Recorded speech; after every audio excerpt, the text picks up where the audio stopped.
given to you and Pisco. I don't want to hear That's shit. true. I think I am are entitled. An Oiler. Yes, I am entitled to my shitty catchphrases and my Bill O'Reilly. By the way, it's funny. Yes, we saw it.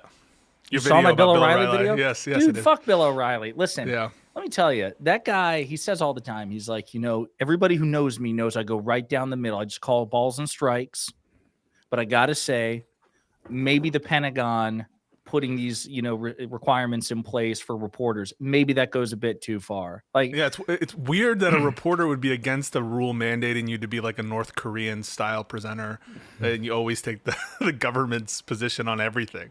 It seems to cut against the very heart of journalism. I mean, I he's a journalist. He wants you to know that. He wants you to know he's a journalist. He's been pushing this like balls and strike thing ever since like the early 2000s with Jon Stewart and all that stuff. When he was on The Factor. Yeah.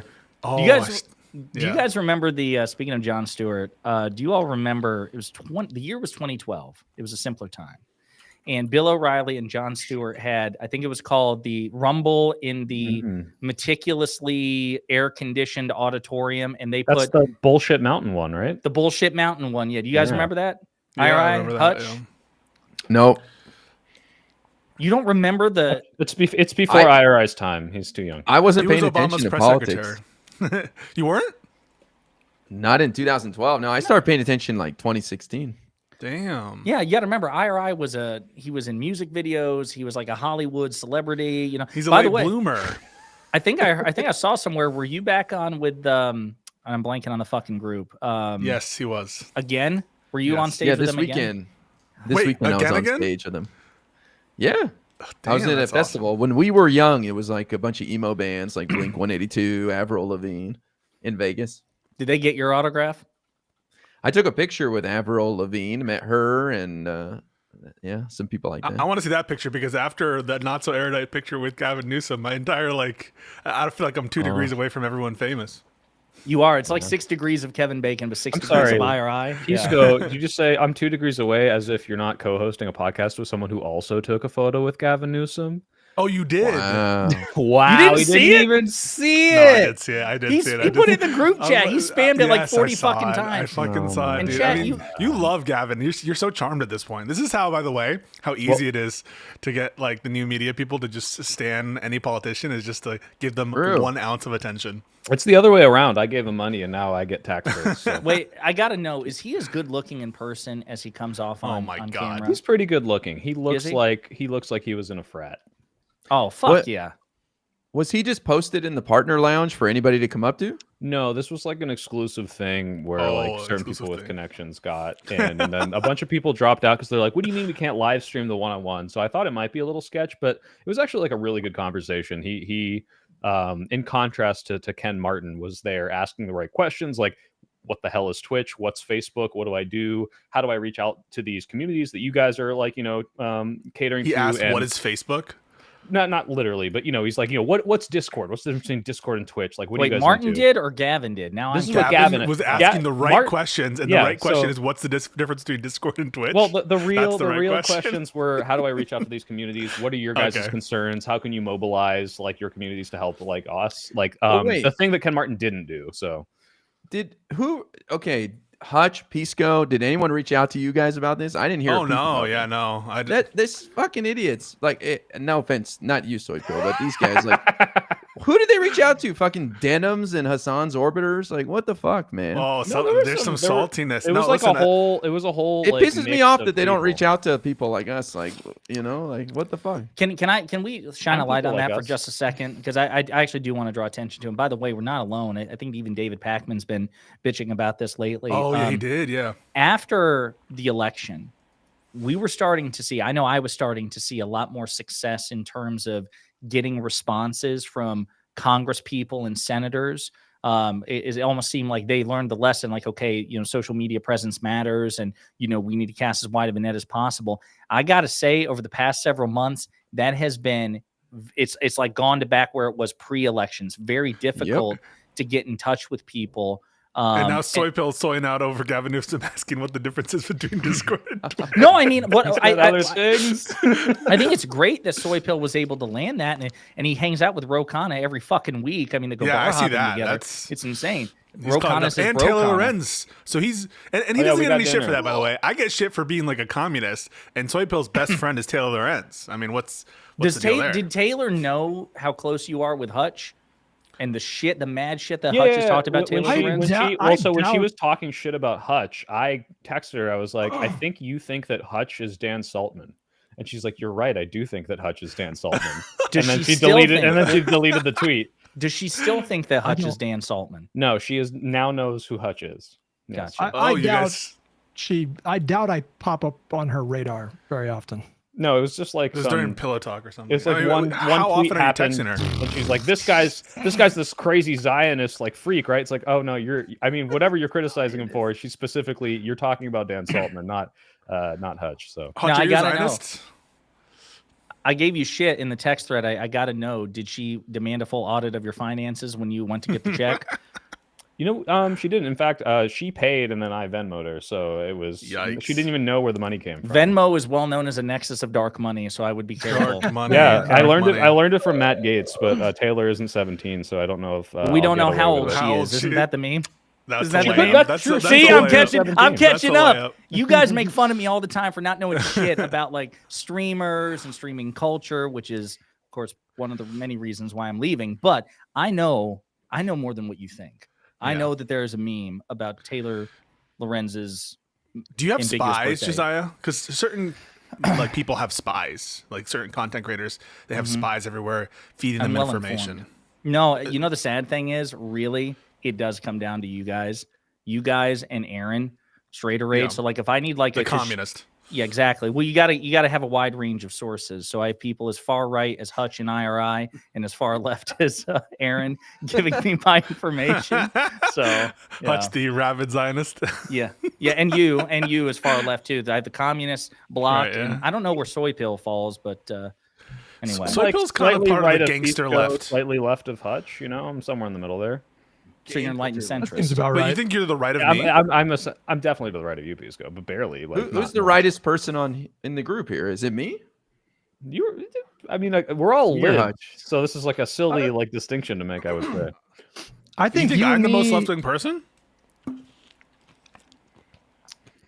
Did I say something? I'm sorry. Yes. What? I didn't hear. Are you not? I asked, "Do you think I'm the most left-wing person?" I mean, that's what Soy Pill kind of said. I don't know. Maybe you're a Soy Pill for sure. What are your policy disagreements? Like, what do you do you guys both support Medicare for all? Yeah, I feel like we are. You couldn't identify an issue. Can you identify an issue in which I'm more to the left of you, Soy Pill? I think it's just like the vibe I get. Like, I guess technically I do have a very tiny podcast with a Marxist-Leninist, but that's about. Hold on. Wait. You literally said I have a tiny. But it's a movie podcast, so we never really talk politics. And when we do, we disagree. But she's not a Marxist-Leninist, right? First of all, and second of all, because you have a podcast with a leftist, you're a leftist. No, but I think you would probably overlap more with get along pretty well, right? I mean, I also have. I was considering back in the day, not anymore. I don't think he would do it. IRI, this would be of interest to you. I was going to do a show with Rob Noir for a little bit. We were going to do like a Hannity and Colm style thing. Oh my god! But he just, at this point, I think he's a little bit too angry all the time. So, dude, I think we'd get great views. I think it would be fucking fire. But no, I wouldn't be a conservative if I did a show with Rob Noir. I'm just trying to imagine how that show would go. I don't know if I could watch it. Like as much as I try to support everything you guys do, but if you had a show with Rob Noir, I don't think I could do it. It would be fuego. Yeah. Like every week, just memorable fucking exchanges. I don't think it would be worth it, bro. I think that would just be too for mental health. Yeah, seriously. Well, fuck you, Hutch. I love you, buddy, but you're the only one here I don't think who has had the pleasure. Have you even debated Rob or had a conversation with? Oh, you have? No, I've had okay, well then I will throw my fuck you. Yeah. Oh, wait, there was one about the troops where what was it? That one was funny. Trump went into Arlington Cemetery and right. After, and he never wants to have a conversation. That about was the so thing. good. He rolled.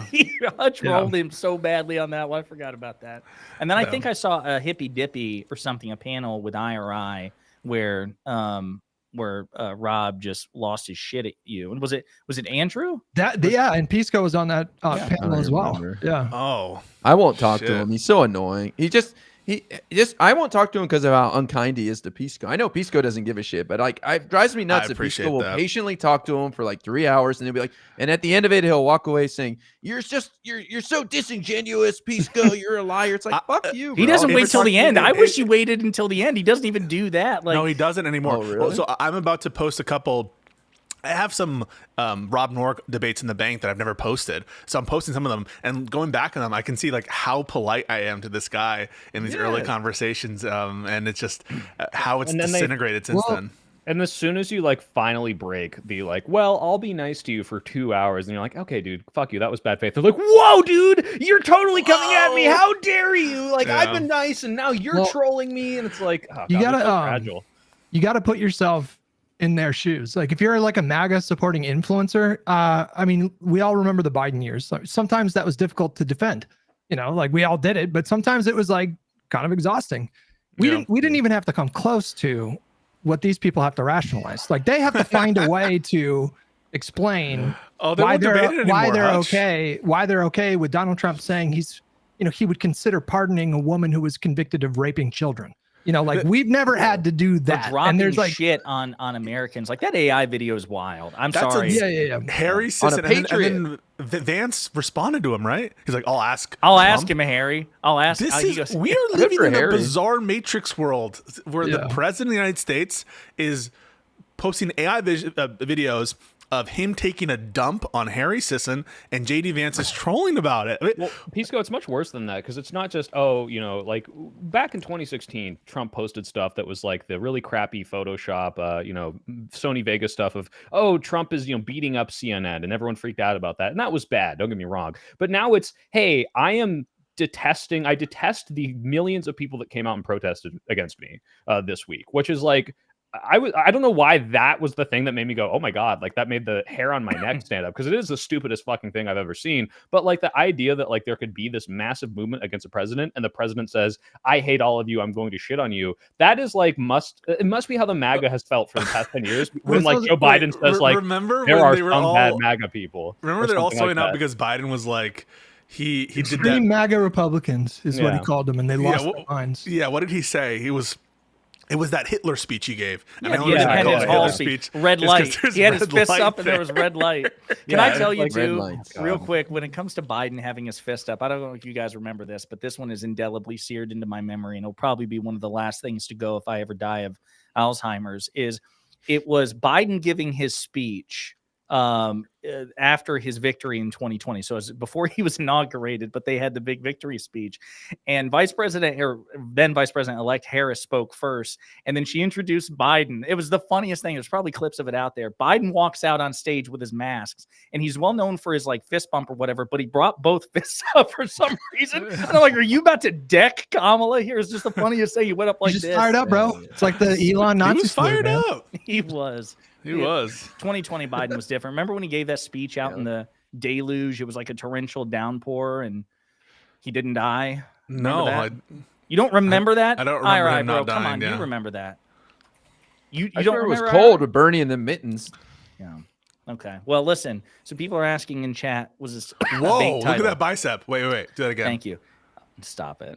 Stop it. That's why I told you that video of Soy Pill is not him. It's his face superimposed digitally on my body. It's really disgusting how he tries to take credit for my gains. But anyway, real quick, let's clean some house here. So people are asking, is it a bait title? Literally cleaning out.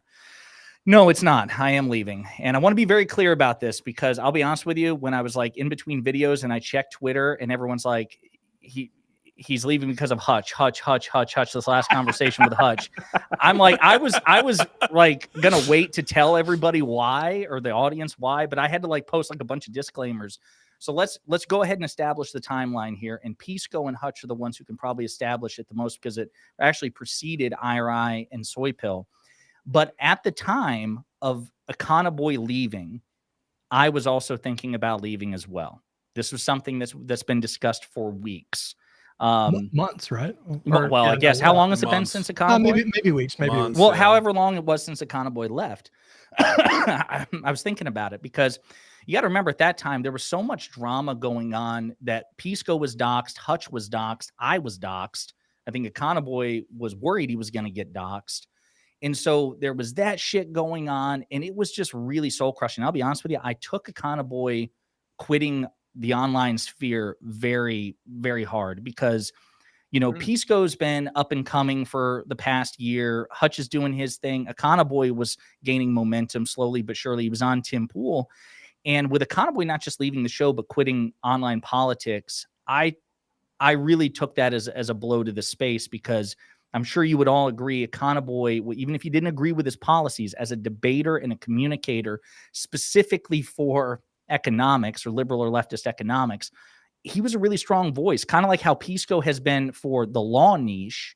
I felt like Econoboy was going to fill that for like the economics niche or whatever. And so like losing, I just took it really personally. And of course, I'm married now. And so when the doxing thing happened, I'm like, okay, it's not just me, it's my wife. And so all of that was factored in, and Pisco and Hutch were like, well, just listen, let's see, let's get some more hosts and let's see how it goes. And I've had fun, but it's just not been the same. And Hutch leaving right here, this is exactly this lack of support. That's the reason I'm building up to. He's fist pumping right now. Like, he is. Yes! He's pumping in more ways than one, if you know what I mean. His fists are full. But I've done this off and on, and I've had a good time with you guys. But the other thing too is time. And so I've been very privileged in terms of the success of YouTube, and my channel, but I'm still a one-man show. And with all due respect to Luke and Adam, and I think even Jack, they get a lot, like they have a lot of help. They've hired people, like they have editors and producers, and I'm still a one-man show. So I crank out 5 to 8 videos a day. I do all my own research, all the recording, the editing, the upload, the SEO, the thumbnail. And so I'm glued to my desk at all times. And so that's also a problem. So I'm sitting down a lot and I'm not taking care of myself. And I realize, holy shit, I haven't eaten in 6 hours. And so I DoorDash the quickest shit. And so I've gained weight, and it's just all of it factoring in together. And before I started doing this full time, not only was I in very good shape, but I also had a very active social life, which I used to be really proud of. And so instead of going out with my friends or, 2 or 3 times a week, if I see them once a month, it's a fucking miracle. So for all that reason, I need to claw back the 2 hours I spend usually here on Live and Learn, especially because I'm not a good streamer. Like I do all my shit pre-recorded, and the audience kind of bears it out. I get 20 million views per month, and I can only pull like 200 concurrents. Like my audience is not interested in my live streaming. So all of it together, this was kind of the weakest link. So I feel that, the rest of the Live and Learn crew, they're better suited for this, and I can get those 90 to 120 minutes back and, either spend it with my wife or friends or go to the gym or whatever. So I'm trying to like trim the fat as much as I possibly can. And the last thing I'll say is, like, again, regarding my disagreements with Pisco and Hutch, that happens and it can get intense. And yes, they can annoy the fuck out of me in the moment, but I love these guys, and I wouldn't be in their chats as much as I am. And this was actually what I was hinting at with Hutch. We were, I think, both trying not to give the game away during our last conversation, when I told him, like, this is part of the problem. I can sit here and we can rant or talk for like 3 hours when I should have been recording. And I can't remember, Hutch, if you felt this way, but I felt like there was a moment where we were trying not to go ahead and reveal that I made the decision to leave by that point. So, so that's the problem. When people ask, well, are you gonna still like pay attention to their chats or jump in?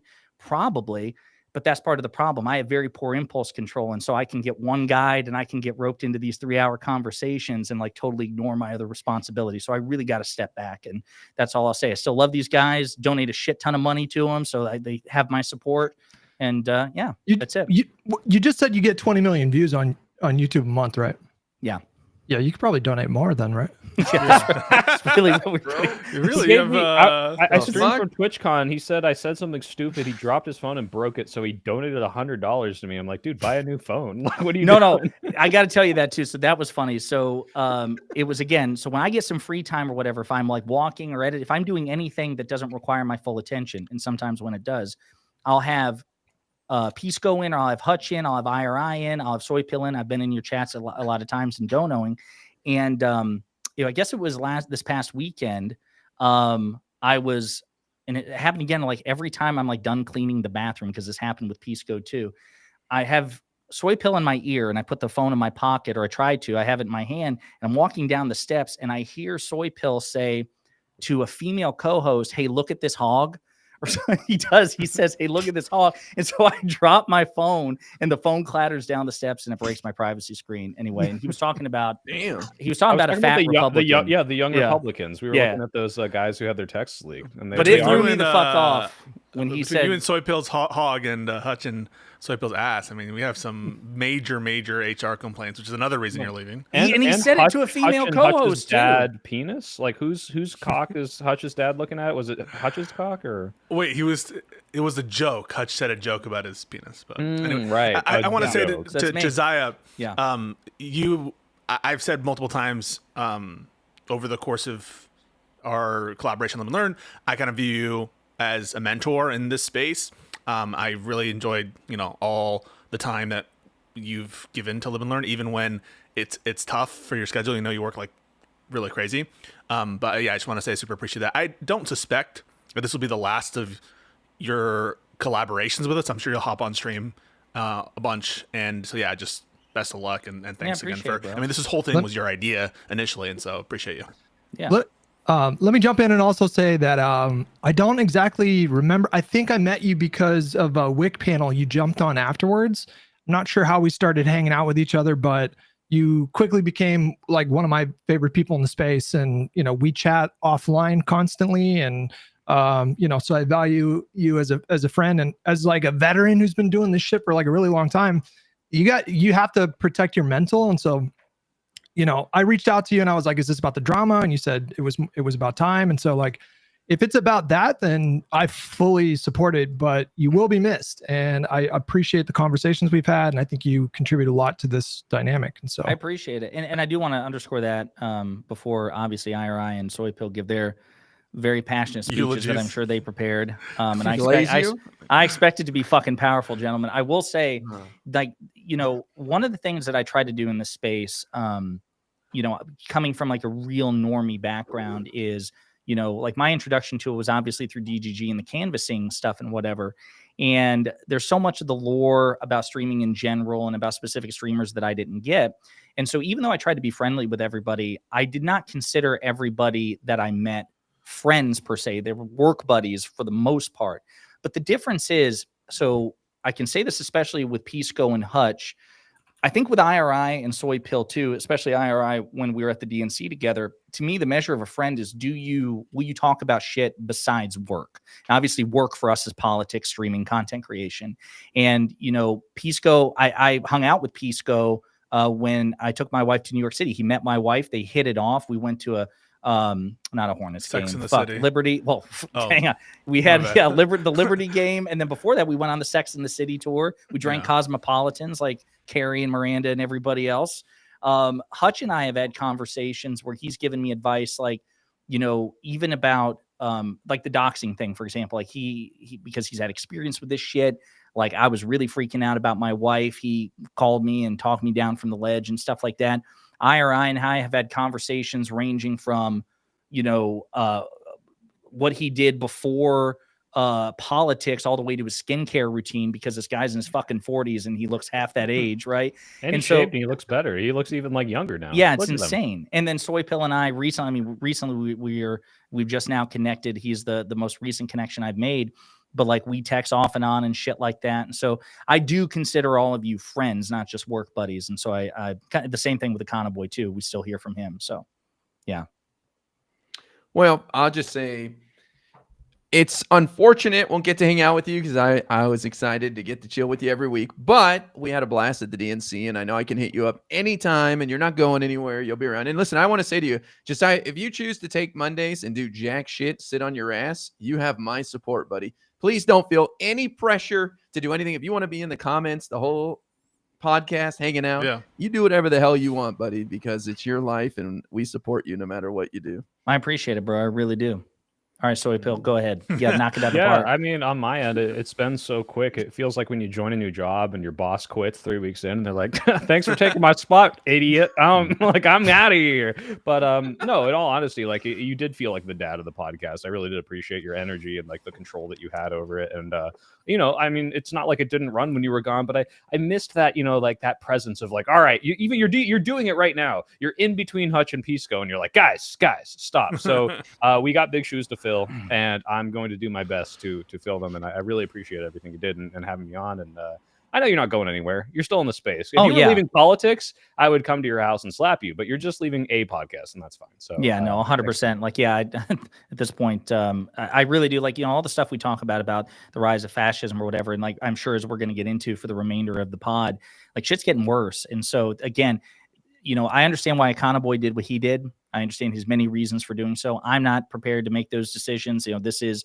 truly my job and everything else. But I really think shit has already hit the fan. I think it's going to hit the fan even more. And we're not even, I guess today we are officially 9 months into the Trump administration because he was inaugurated on January 20th. And it feels like 9 fucking years. So with that in mind, let's dedicate the rest of the time to politics itself.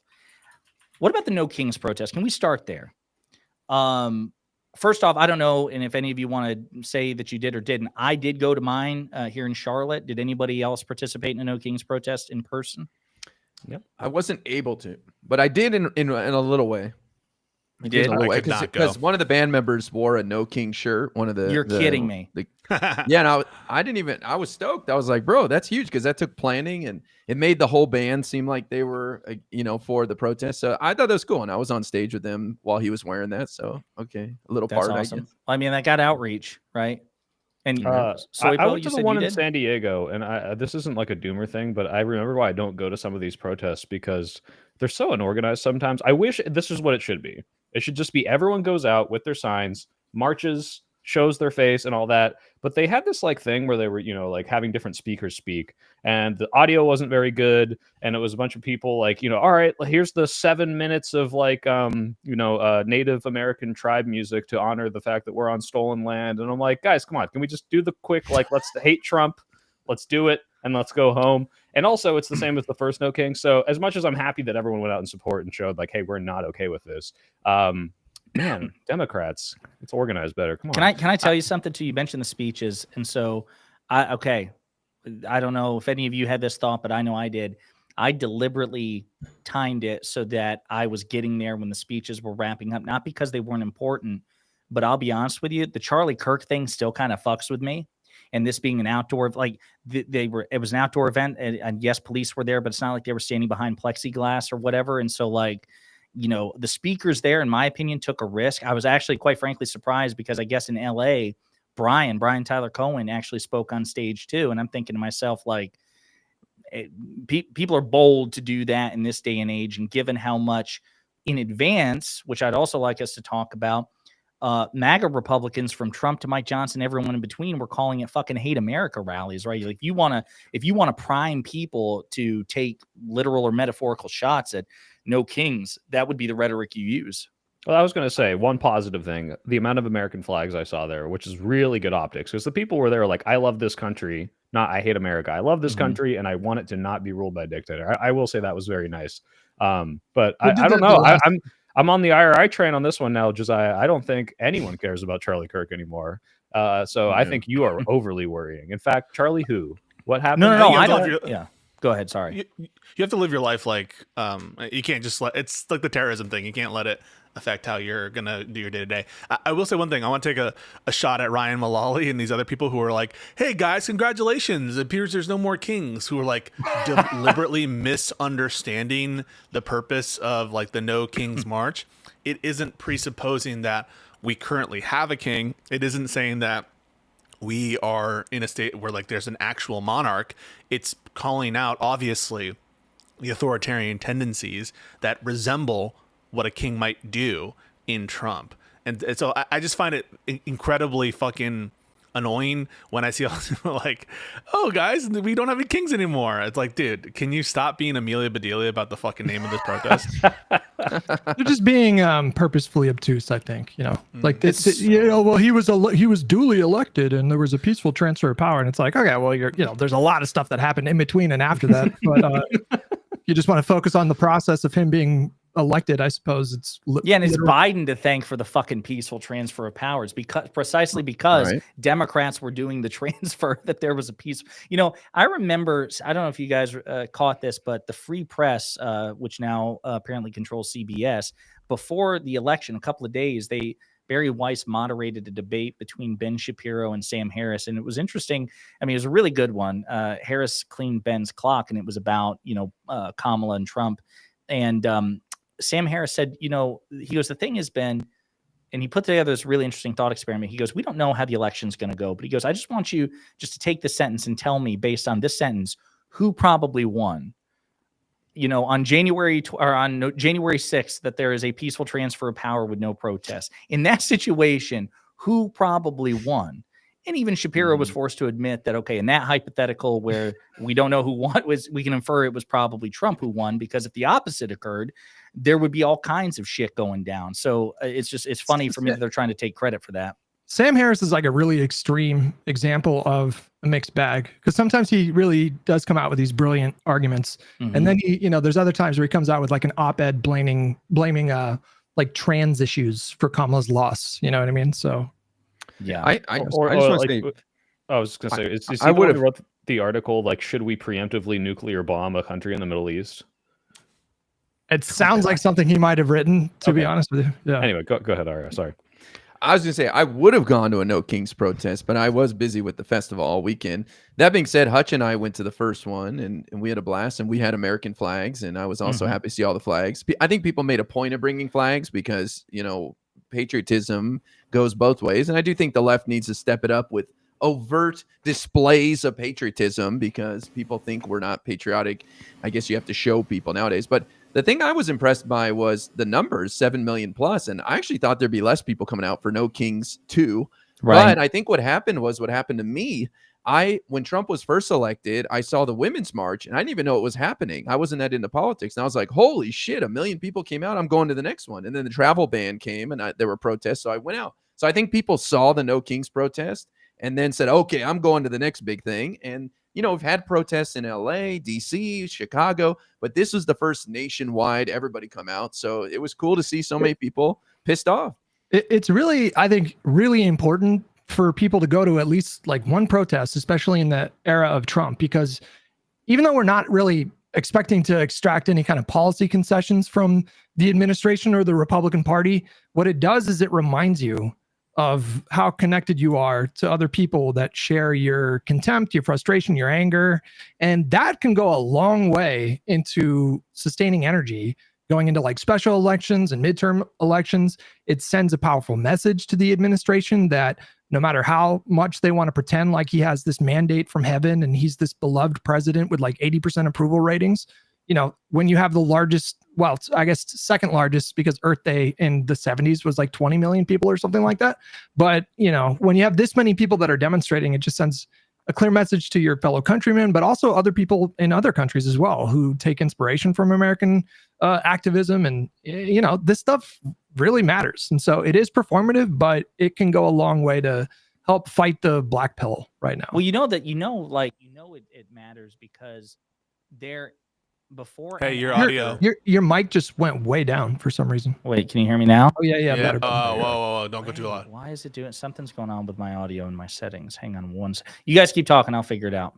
Well, I was going to say, I mean, Hutch, you're totally right that it's like this sends a message, because if it didn't, Trump wouldn't post an AI video saying, look, me shitting all over these people. Like, this clearly bothers him to some extent, and is the most tangible look. There's millions of people out in the streets saying, I hate you. I think that means a lot. Like, why are they posting like insane amounts of blah, blah, blah. Misinformation about the size of the protests? Like, did you guys see the photo from Boston?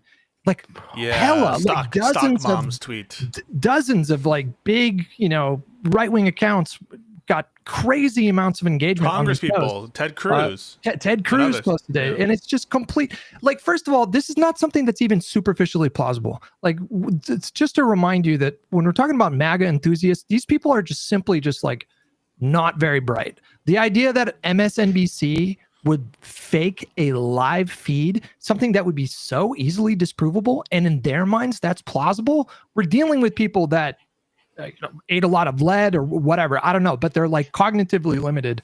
But the point is like they wouldn't be doing that if the size of the crowds didn't bother them. The only reason they're doing that is to try to dispel the idea that a lot of people were protesting.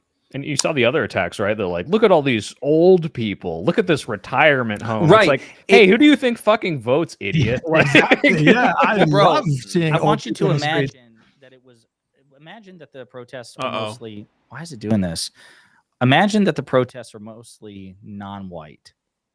Imagine how they would have responded then, right? Yeah. They would have said it's not white enough. It's this is these are Soros funded, Soros backed minorities. We need more of white representation. So it's like no matter what you do, they're just gonna bitch about it. And I guess that's my point is as I try to figure out this audio setting, that's how we know this was a big deal. Because if it were me, I would have to think, okay, after No Kings, if I really wanted to try to undermine the impact of it, I wouldn't fucking talk about it the day after. Every time that they had, like Mike Johnson had his charts and all this other shit, and like you are keeping No Kings in the news by having such an absurd reaction to it. You just made your little wine mom point, which is, what if January 6th were a bunch of Muslims? You would have shot them all. You're saying that if they were all black people, MAGA would have done what exactly? I said if they were all black, that they would have bitched it wasn't white enough. Like what I'm saying is they prefer a bunch of white people, right? Like they tend to be associated with white nationalism and white supremacism, and their complaint is it was too white. If it were too brown, they would have bitched about that.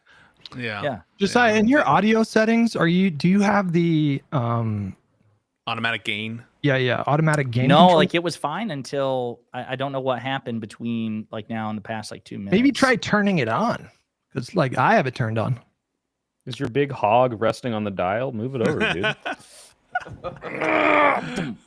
Let's see here. All right, keep going while I figure this shit out. Yeah, no, but I think the protests are a good sign. I'm glad it was mostly peaceful. I'm glad that the Prop 50. I forget where that was that they in California they did that. The big like vote yes on Prop 50 made of human bodies. I thought that was really cool too, and I thought Gavin Newsom has been pretty base this week. But didn't that demonstrate to you that it was an organized, paid-for protest? They wouldn't have spontaneously formed the words yes on Prop 50. And I don't know if you saw this, Pisco, a very large piece of paper that no one person could ever afford. So this is clearly a funded thing. I myself did receive a Soros check in the mail to go. So yeah, it was organized. That's insane, by the way, that like we would have organized protest. And by the way, folks, for those of you who are trying to, attend these rallies, I would encourage you for sure to like not, because I have some people in my chat, and I don't feel like I need to say there's a lot of people in my chat, but like, don't fight with police and don't get violent and stuff. I think it looks bad, and I think the contrast that we saw. No, I'm just saying in the future, like I have some people who are like LARPing sometimes, who like come on my stream and like, we need to do more. We can't just be like, I think you need to fully try peaceful protest and stop doing this LARPing about like we need to gun up and we need to like enforce the Second Amendment or whatever. Because I saw that even recently I was talking about the military troop deployments and like when are liberals going to start exercising their Second Amendment rights? And I just this is I think how it should be done. I was going to say like Graham Plattner from like 5 years ago or something. Oh, what did he say? Similar stuff. Pretty much that. Like he said something about like, yeah. We're gonna did he say he was a communist? Was there like a Reddit comment attributed to him where he said he was a communist? He did, but he did say something like, we got to think about like guns or whatever. But like on that topic though, I felt like he did a fucking phenomenal job of owning that. Like I just feel like we're gonna have more and more candidates who have been super online, like Gen X and younger. Like these are going to be people that have like a larger footprint when it comes to their social media feeds. And so do you feel comfortable running for office now? I know that was for the longest time, Hutch. Wait a minute. For the longest time, that was one of the things you would say. Well, like, listen, I've said some shit and I've done some shit. Like, hey, I don't want to be a politician, man. I don't want to wake up early and go to meetings all day. Fuck that. Are you kidding me? They're on a fucking. I have so much freedom in my life. They're on vacation right now. What are you talking about? The government's shut down. They're not doing shit. No, but seriously though, what he did though, I mean, I'm sure you guys probably agree. Like that's I don't know if I feel like he's probably fucked in Maine, to be honest with you. I don't know if he can weather that primary or in the general. In the primary, yeah, I don't. It's one of those things where they learned the Teflon Don strategy, which is like, if it's really not that bad, just don't apologize. It's not worth it. Just say, "Yep, that's who I am, and this is who I am now," and you can still vote for me. Teflon Don is, even when it's really, really incredibly bad, don't apologize for it. Yeah, but I mean, at least a step in the right direction, and not like, oh, you did like a kind of off-color joke. Now step down and abdicate all power, which is like, we can't be doing that anymore. The Trump strat of saying, doubling and tripling down works for his base of lunatics, but like a left-wing base is going to be totally different, and so you can't really get away with that necessarily. Well, it depends on how bad it is. What about the guy in Virginia? People are like, we Jones? shouldn't support him. We shouldn't support him. It's like, fuck you. He's our candidate. We're gonna support him. I mean, I would vote radical. I'm not denouncing that guy at all. I don't give a shit what he said. He's my fucking candidate. He was texting IRI when those texts leaked. That was IRI was on the other end. Fuck them kids. Oh my God. Jesus. I'm kidding. I'm just saying. He said sorry. He was a private citizen. He's our candidate. We got to defend these guys, man. I'm tired of this shit. What are we going to lose? Oh, well, he said something 3 years ago. We're going to give seed control for 4 years to the Republicans off some text messages? Nah. For me, it's kind of like similar to the response to the Charlie Kirk stuff, where it's like, you condemn the statement. I think it's a bad statement, and I think it should not have been said. But if the choice is between a MAGA Republican and a Democrat, to me, it's not going to be moving the needle sufficient for me to vote for a MAGA Republican. That's crazy. Now, if I had reason to believe that he actually killed someone, or that he was going to institute a policy that was going to kill people, or anything like that, I mean, yeah, that might be different. But like, I don't want to hear from MAGA Republicans, there's some moral stance that anytime your candidate says something fucking abhorrent, you can't vote for them. Yeah, because there'd be no MAGA candidate left. I mean, well, that's an interesting segue too, because IRI talks about, whether or not we should disavow or denounce Jay Jones. So I don't know if you all caught it. I'm sure some of you did. Did you guys see Adam Mockler's a News Nation town hall appearance where he just fucking humiliated Charlie Kirk's producer sidekick? It was embarrassing. Yeah, and that thing, that particular topic was one of many that came up, and Mockler, without hesitation, because Colvett went for the gotcha. He's like, "What about the Virginia Attorney General?" He's like, "Yeah, I condemn it." Well, do other Democrats condemn it? But it's okay to condemn it, but we shouldn't abandon support for the candidate. It's like, yeah, that was stupid. He apologized. I wouldn't support that, but he's still my candidate. Are you kidding me? It's even better that he apologized. I support him even more now. It would be my preference if he had stepped down, I think, but if he was on it's too late. I mean, I could be persuaded into. Oh, is it too late? Is it literally too late? Its election is in 2 weeks. Yeah, maybe you're right. I don't know.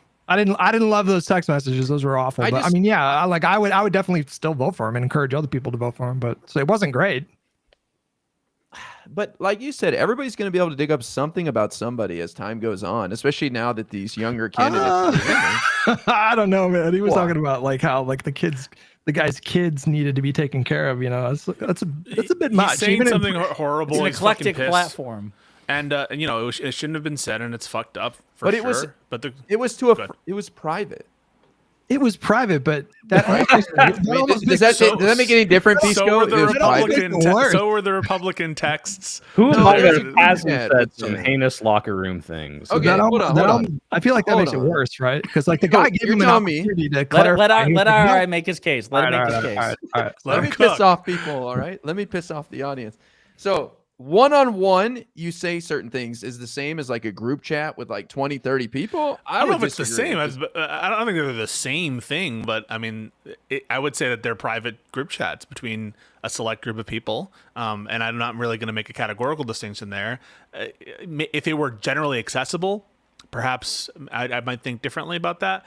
Or if anyone could reasonably get it, but this was like a purposeful leak of people who they didn't expect that this would be available to. I don't know. I'm smelling some hypocrisy here with the Republican leaks. It's like, look, this is an indication of what they believe outside of their private conversations, and I can see how that might reflect poorly. Now, it is too late for him to step down. It's like, okay, at this point, like, yeah, maybe he should apologize, or if he could be replaced. But like, I think this matters in terms of like, looking at their character. But it depends on who your opponent is, and I go out and I say, look, I actually respect the MAGA Republicans if they would just say, look, I want Trump policy more. I don't give a shit that he did Epstein stuff because that doesn't reflect on the policies he's going to pass that I want. If they just said that, they won't because they're like the anti-Epstein crowd. But like, yeah, the personal stuff, as if it doesn't reflect on the policies you wanted to pass, I don't know. I guess it doesn't really matter to me nearly as much. I'll also.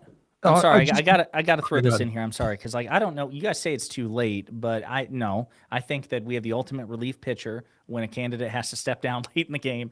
Kamala Harris for Virginia Attorney General. Book 14 days. I thought you said president. That's the sequel. Instead of 107 days, it's 14 days. Yeah, I'm sorry. All this is happening also at a time where the right is kind of having their own, should we disavow the extremist moment right now? And you have people like Matt Walsh and other extremely mainstream Republicans that are just straight up saying, yes, we should allow Nazis into the coalition. I don't know if you guys saw any of that discourse, but they're talking about that right now. And a lot of people on the right are in agreement with him that they are fine with Nick Fuentes types and literal white supremacists. Guys, did you not see Megyn Kelly's fucking tweet at Tim Miller like 3 weeks ago? What did she say? One of the most mask off, unhinged shit I've ever seen. It was when the Tom Homan allegations came out about the $50,000 in the Kava. Oh yeah, she's like, I don't care what anyone on the right does because look at all my grievances with the left. That whole tirade, essentially. Bro, fucking. I don't care if you take a bribe or something, right?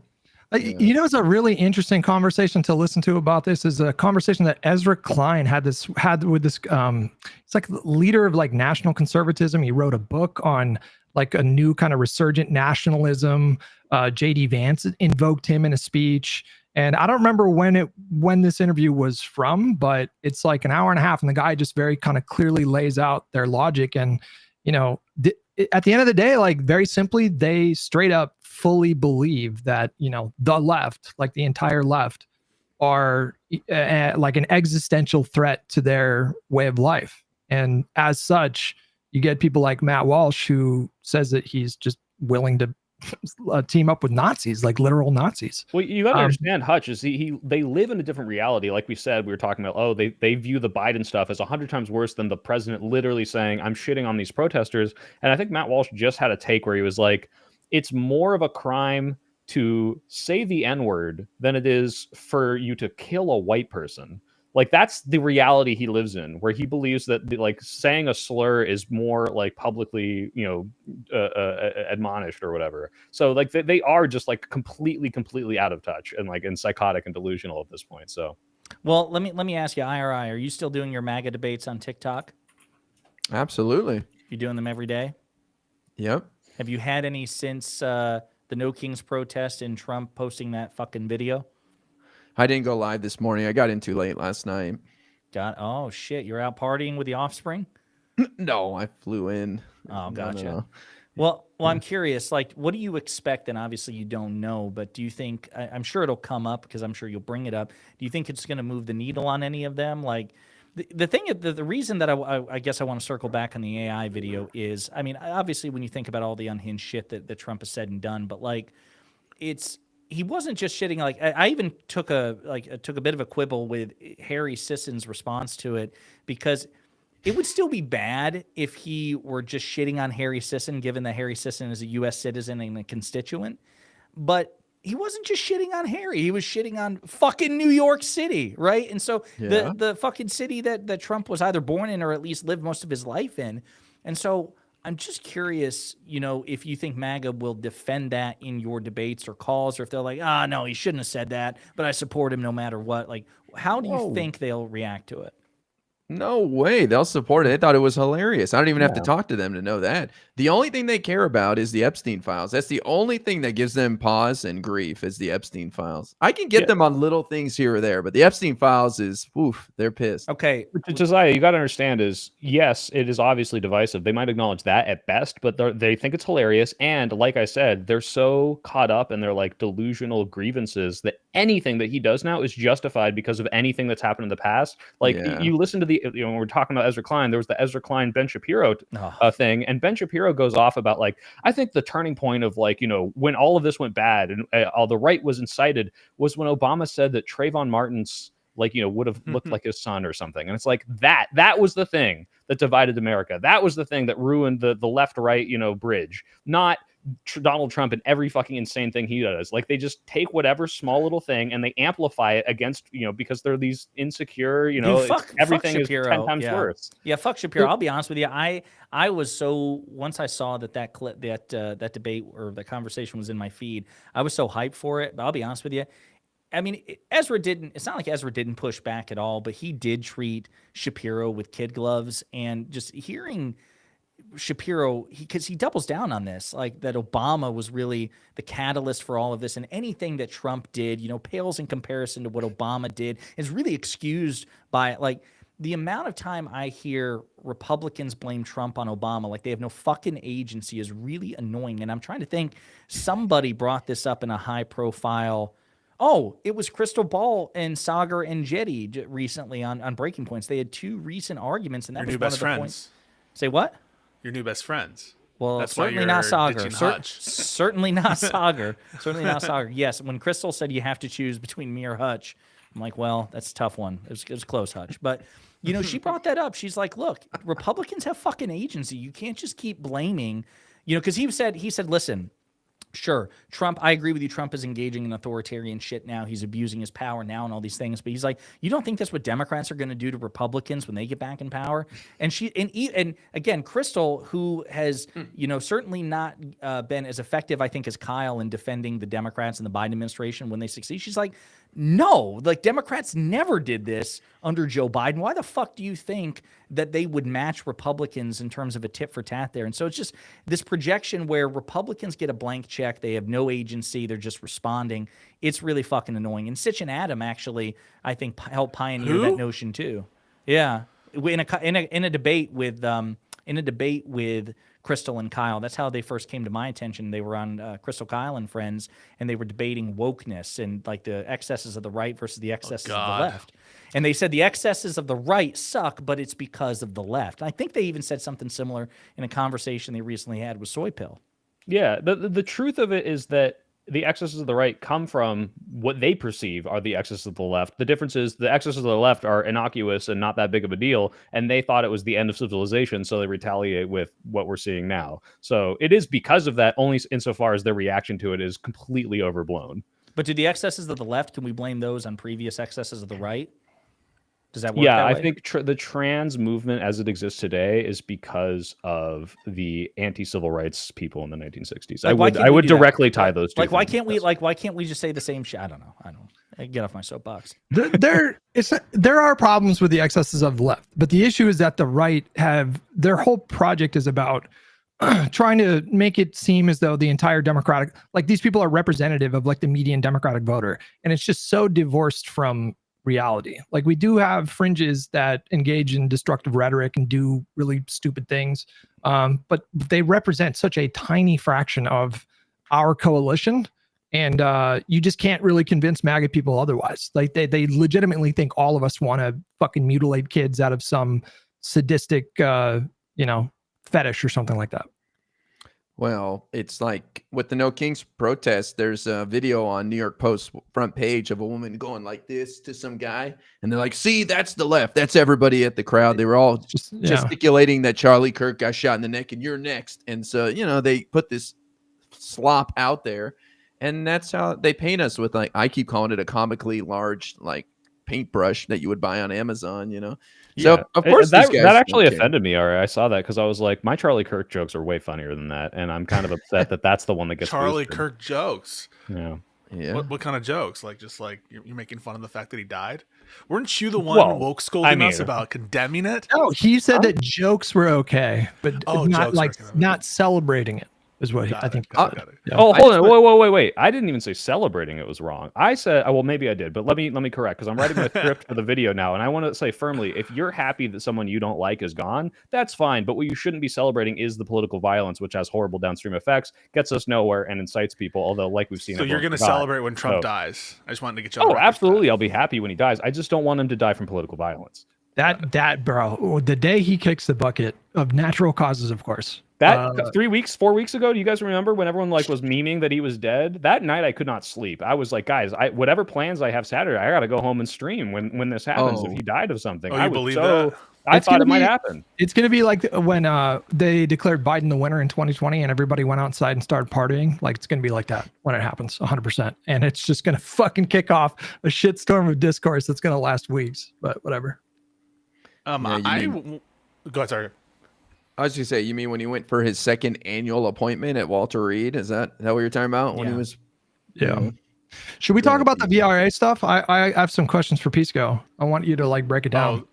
Yeah, I haven't briefed the arguments yet. I can give you at a high level.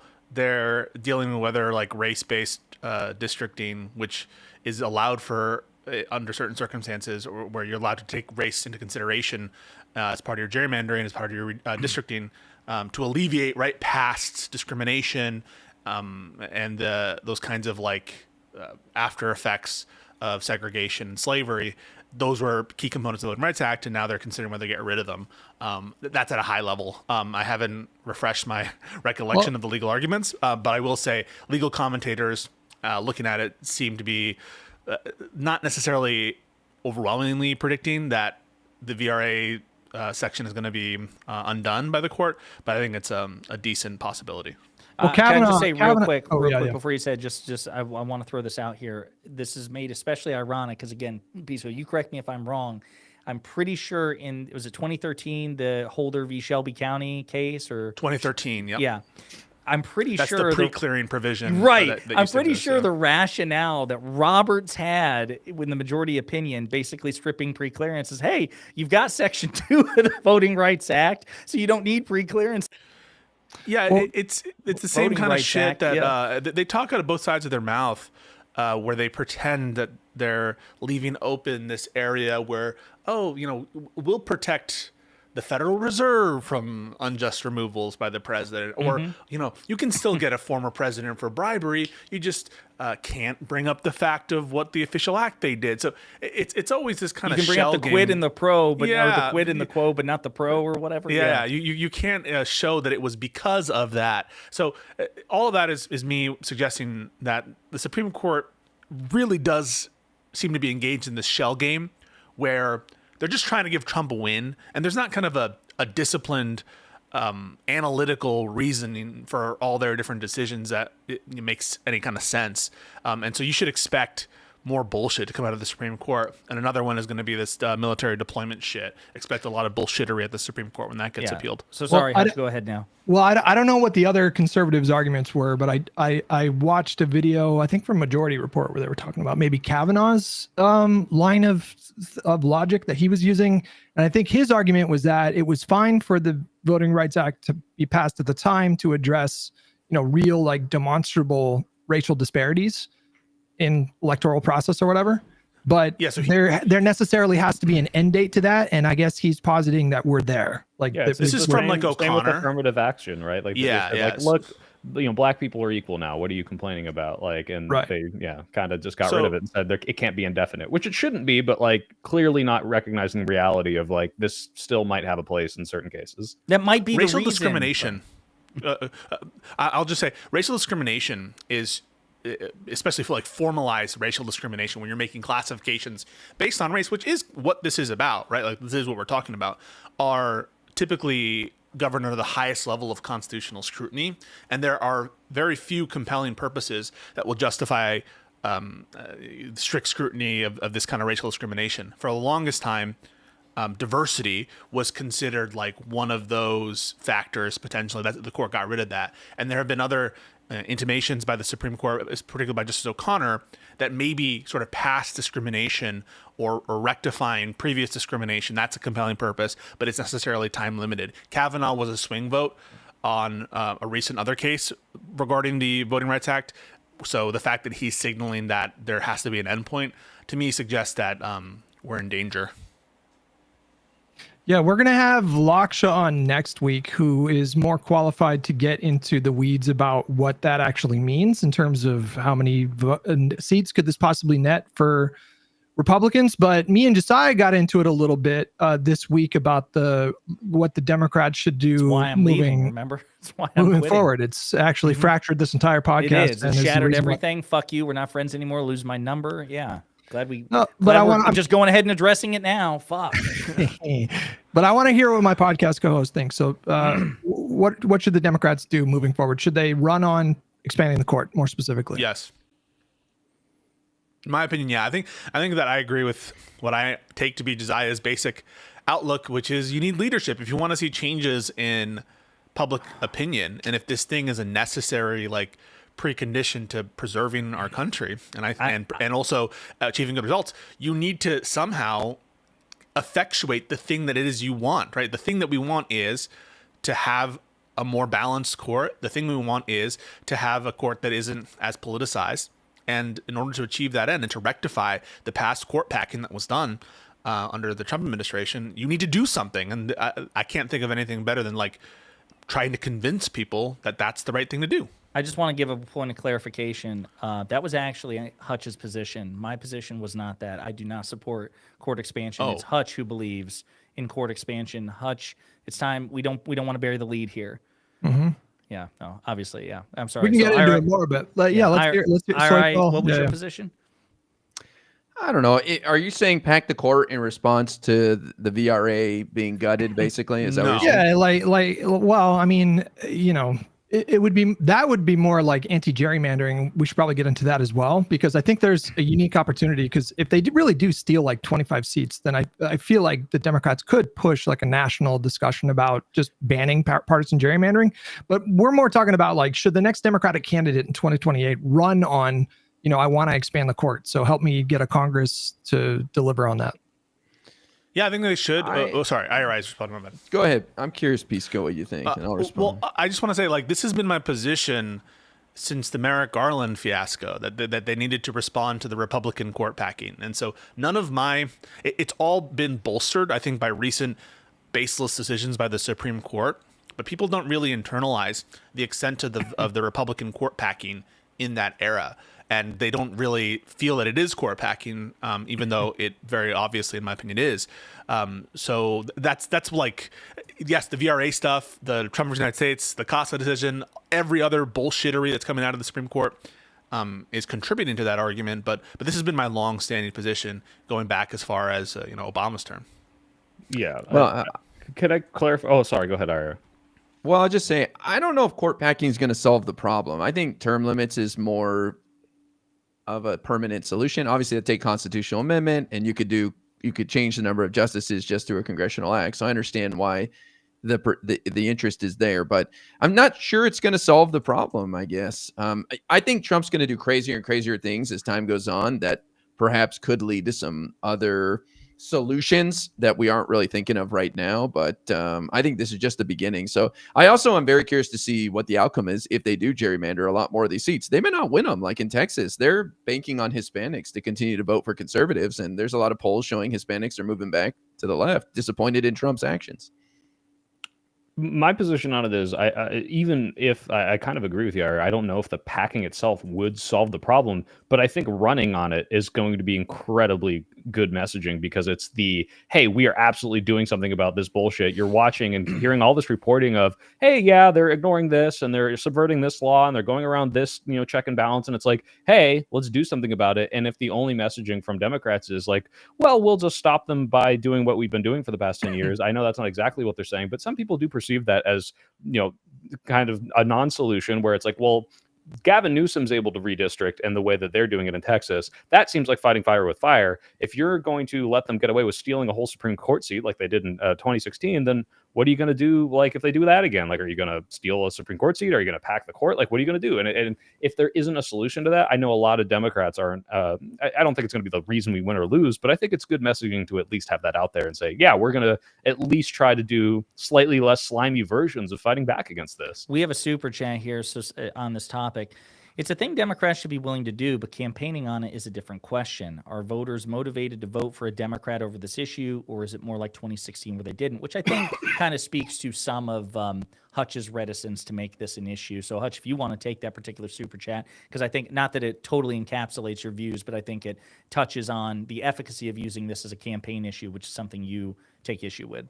Yeah, it's just a matter of tactics and strategy. In principle, I support expanding the court just because of what happened. I principally believe that the courts should be, whatever is decided in terms of like what justices are seated, it should be more democratic. Like, I don't know about like putting it to voters instead. I don't know if that's the right solution. I know to IRI's point, if you start doing term limits and then each president, they get to like nominate whatever, like 2 or 1, whatever the number is, then I think that that's more democratic. And what has happened has been substantially less democratic for them to basically steal a seat and then, pack it so now they have an effective supermajority.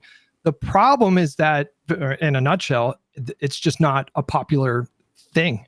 It's just not. When you look at the breadth of like polls that are out there, they very clearly show a public that is extremely skeptical when it comes to packing the court. It's the support for it is usually like around like 35%. And generally speaking, in politics, I don't think it's a good idea to run on really unpopular things. And I have serious doubts that the Democratic Party is going to be able to go out there and like change a lot of minds. That's just kind of not really how politics works in practice. It's something that I think not with these Democrats. Well, no, it just doesn't. If we're going off of like the ability of Democrats to convince people of stuff, then I guess, we should never be ambitious because they're just not capable right now. Well, I looked it up real quick, Hutch, and packing the court, I couldn't find off the first 5 seconds, but putting term limits and retirement ages for Supreme Courts has like an 82% reforms approval. So at the very least, people want something to be done. Reforms are a slam dunk. But to Pisco's point, you say, well, it's because the current Democratic Party is just not equipped to go out there and change people's minds. I'm saying there is no precedent for what we're talking about. There's no such thing as like a political party. Sorry. What do you mean by that? There's no precedent. This idea that if you have an extremely unpopular position, that political parties can go out there and just easily flip public opinion in this way. It's just not something that we see throughout history. I don't know if easily flip is something that I'm presupposing, or that it's easy to flip it. I think how you message, that's maybe a little beyond my pay grade. If you do it as generic court reform, if you phrase it as term limits and barring term limits, some other kind of judicial reform of some kind. I'm not sure what the direct way to package it, but I mean, there's a history of American people changing their mind on stuff. Yeah, after decades of activism, usually. That's how that works. We should start at some point. I'd like to lay out. Sure, that's fine, but should you run on it? That's the question. I don't know. I'm not proposing. I'm not hearing Jessiah. Maybe you are to propose making it the centerpiece of our strategy. I just think it's like, if asked about it, we support this. And this is I want every general election candidate to have a platform piece that says "Avenge Merrick Garland." I want that to be on the top 10 platform pieces, 100%. I mean, the Republicans have been able to do that with all sorts of shit with Trump.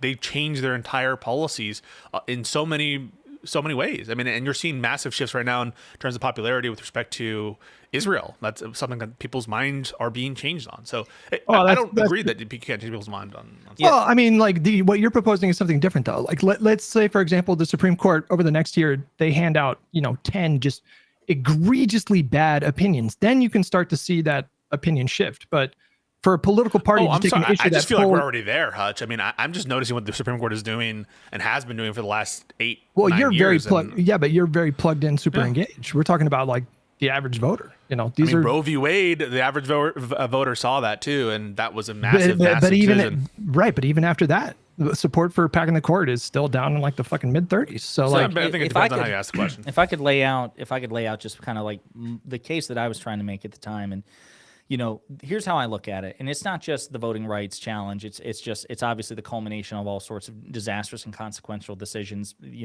Not even just Dobbs, but the Trump immunity decision is still, in my opinion, it's the worst modern Supreme Court decision in terms of what it does to the fundamentals of this country. And so here's how I look at it. And again, some of this is also informed, not that he represents the entire Democratic Party, but I felt vindicated that Sheldon Whitehouse agreed with me. Of course, this is a big bugbear of his. He felt that we also made a mistake not making this more of a public issue. I agree it shouldn't be the center point, but here's how I look at it. After Dobbs, after the immunity decision, and after the corruption scandal surrounding Clarence Thomas, the Supreme Court approval rating was at its nadir, such that Marquette University and a bunch of other pollsters were remarking that support for aggressive reform, and I think Hutch is right that I can't remember where court packing itself was, but I know it wasn't the highest, but aggressive, bold reform for the court in terms of binding codes of conduct with enforceable terms and term limits and all these things, support for that was at unprecedented highs. And in my argument was, and Sheldon Whitehouse agreed, is that the American people can get used to just about anything. And so if you don't seize the moment to try to invest the political capital you've accrued into making it more of an issue, then by the time you might want to try again, maybe the American people are used to a post-Dobbs world, a post-immunity world, a post-Supreme Court corruption world, because we've proven that we're that way. Dobbs had, I think, a massive impact on the 2022 midterms, but not so much on the 2024 election just 2 years later. So it's like you got to strike while the iron is hot thing. I think it says something, too, that in the aftermath of the Trump immunity decision, it was so bad that Biden, who is very cautious, an institutionalist to the core, did not want to, campaign on Supreme Court reform. He talked that he would look into it if he got elected in 2020. Then he put together a commission of experts to do it. Then he kind of swept it under the rug. But even Biden in 2024, as high stakes as that election was, even Biden was like, okay, after the Trump immunity decision, yes, I'm proposing a no kings amendment, a statute for term limits and all this other shit. So even Biden... That feels like the way, I just want to say, Josiah, sorry, that feels like the way to have, there's a set of things that we need to do to protect our democracy, structural changes that we need, including ending partisan gerrymandering, including adding Puerto Rico as a state or Washington, D.C. as a state, and having some kind of a resolution on that. Like, there's a bunch of different things that we need to do and package as institutional safeguards against our democracy to Trump-proof as much as possible, to the extent that it's possible, future tyrants, and that is part of the package that I would try to sell to the American people of reforms to protect our democracy. And I would just add, because I tried to anticipate Hutch's, I think, very valid point, which is that to a lot of people, this is a low salience issue and it's hard to tie it in. But I think that, and again, I was trying to do it on the fly during our conversation, but I think that certainly a team of, expert marketers and campaigners and speechwriters can tie Supreme Court decisions to concrete things that the American people are currently suffering or are not benefiting from. So you can speak to women who have anxiety about their abortion rights, the mom who had to watch her daughter die of an ectopic pregnancy because of trigger laws in Georgia. That's because of the Supreme Court and Trump. Or, the reason that your student loan forgiveness didn't go through Gen Z person who saw student loan forgiveness, it was because of the Supreme Court. And again, these are just examples I'm pulling, out of my ass. Like, here are things that we want to pass. But even if you elect a Democratic president, a Democratic House, and a Democratic Senate, this Supreme Court is poised to strike it down because they're a partisan right-wing supermajority. And so I feel like, again, you could at least try to invest the political capital to say, here are concrete, tangible pains you're either currently experiencing or could experience in the future. And so that's why you should support court reform and, yes, court expansion. That was kind of my case for it. I agree with that, Josiah, but I think I will give credence to Hutch in that it should not be like the top 5 things that they're talking about. And I think the Democrats, this is just a full circle. Gavin Newsom, I asked, like, hey, during the shutdown, why aren't they making it the deal of why should we pass a resolution? Why should we pass a bill if you're not going to use the funds that Congress appropriates correctly? Why is that not the most important thing that this guy is not letting Congress do their job? And he said, it is, but it's not the most salient thing. And the most salient thing is people want healthcare. So I would agree with Hutch insofar as like, yeah, like this should matter. And I do want us to fight back. And I do think we should campaign on fighting back, but it shouldn't be the top 5 thing. No, that should be gas prices and I agree with that too. I agree with that too. And the last thing I'll say before I throw it back to Hutch is The only other reason why I think it still needs to be talked about, maybe it's not a top 5 thing, and I'm not committed to that, but why I still think it needs to be talked about it is because I don't see how you ever make it a high salience issue without trying to shape the narrative. I think that, it's the American people and American politicians, they're in a feedback loop. It's not just politicians being influenced by the public. Politicians can, to some extent, influence the people. And so unless we're prepared to actually talk about it boldly, maybe not every other sentence or a top 5 issue, I don't think we'll ever get the public primed. And again, I'm worried about the next election. So if we elect a Democrat in 2028, and if we have a Democratic, by the grace of God, we have control of Congress. Again, what can they pass that this court couldn't, in theory, strike down? I think Pisco will tell you, I know this is my position, in theory, any federal statute, the Supreme Court can strike it down as unconstitutional and come up with some legalese gobbledygook as to why they don't like it. They can reverse engineer an outcome and try to justify it through the law. Well, then FDR ran into this problem as well, right? And just the threat of impeachment is, I believe, what made the Supreme Court knock it off. And so perhaps that would work now. I don't know. But there's only been one Supreme Court justice impeached in our history, Samuel Chase, I think it was, who was nominated by none other than George Washington.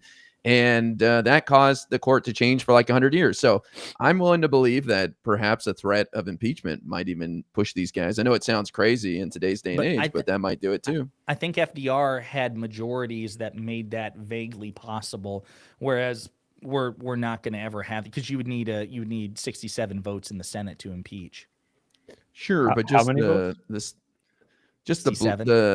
what I say? Are you making 67? Yeah, no, you said 67. I don't know if there were 100 senators back then, but 75% of the 75% of the Congress when FDR was president were Democrats, and even he couldn't pack the court. And so it's just, I take that into consideration. I also take into the fact that, that we've had many Supreme Court decisions that have come down that have been really unpopular. Like the Supreme Court, in terms of public approval, their numbers are very low as far as I understand it. I think it's like 25% or 30%, like that. Like the public very broadly is, certainly like a lot of independents, MAGAs, who they are or whatever. But, and even with all that, and even with them having a low approval number, you can't really get support for packing the court or expanding the court above like 35, 38%, something like that. And so I don't know. I think this ties into maybe a philosophical difference that I have with, more specifically, like Jessiah and Pisco, and maybe sometimes with Soy Pill, where it seems like you guys have this theory that the Democratic Party, they can just go out there and like educate people and shift the numbers on these issues in really big ways. And there's just not really a strong precedent for this happening on really big kind of like policy proposals. It just, you mentioned Biden, but he was shifting with the political winds. Like he didn't change. He wasn't influencing public opinion on court reform. He was following the public on their opinion on court reform, which is usually how it goes. But yeah, I'd be curious. I want to build on what Hutch just said and challenge Pisco and Soy Pill as well, and ask them. I feel like you guys think different people could do this as another option too, right? What do you mean like different could people convince people of this? So Hutch is saying you think the Democrats could convince people with the right messaging, and you also think if they had the right people in there, they could convince people of this stuff too, right? Well, theoretically, this is kind of a separate thing of like, obviously, I think there are examples of, gay marriage stuff or universal healthcare stuff where politicians do drive the narrative in a certain way. But for this thing specifically, it's not about convincing people specifically as like one of your top things, but we already see the polling shows that people want something done, whether that's packing the court, whether that's court reform. The court reform has a huge, approval rating, and saying like, hey, we should do something about this, and have some sort of messaging to the American public that's, a tagged onto your campaign and not your main thing you run on. I don't think that's that hard or that insane to think that could help us, and I don't think would hurt. But yeah. To your point, IRI, my comment to Hutch was like, assuming that there was a high salience issue for which there would be resistance and you needed to convince people. My only kind of side point or whatever, or snide comment was, to the extent that this is an issue for which a massive amount of effort would be needed to change people's hearts and minds, I don't trust our current slate of congressional federal Democrats to be the people to push the envelope. I much more expect that, frankly, to come from influencers, to come from state Democrats, and maybe that's just a reflection of how sometimes black-pilled I am on some of the leadership in Congress.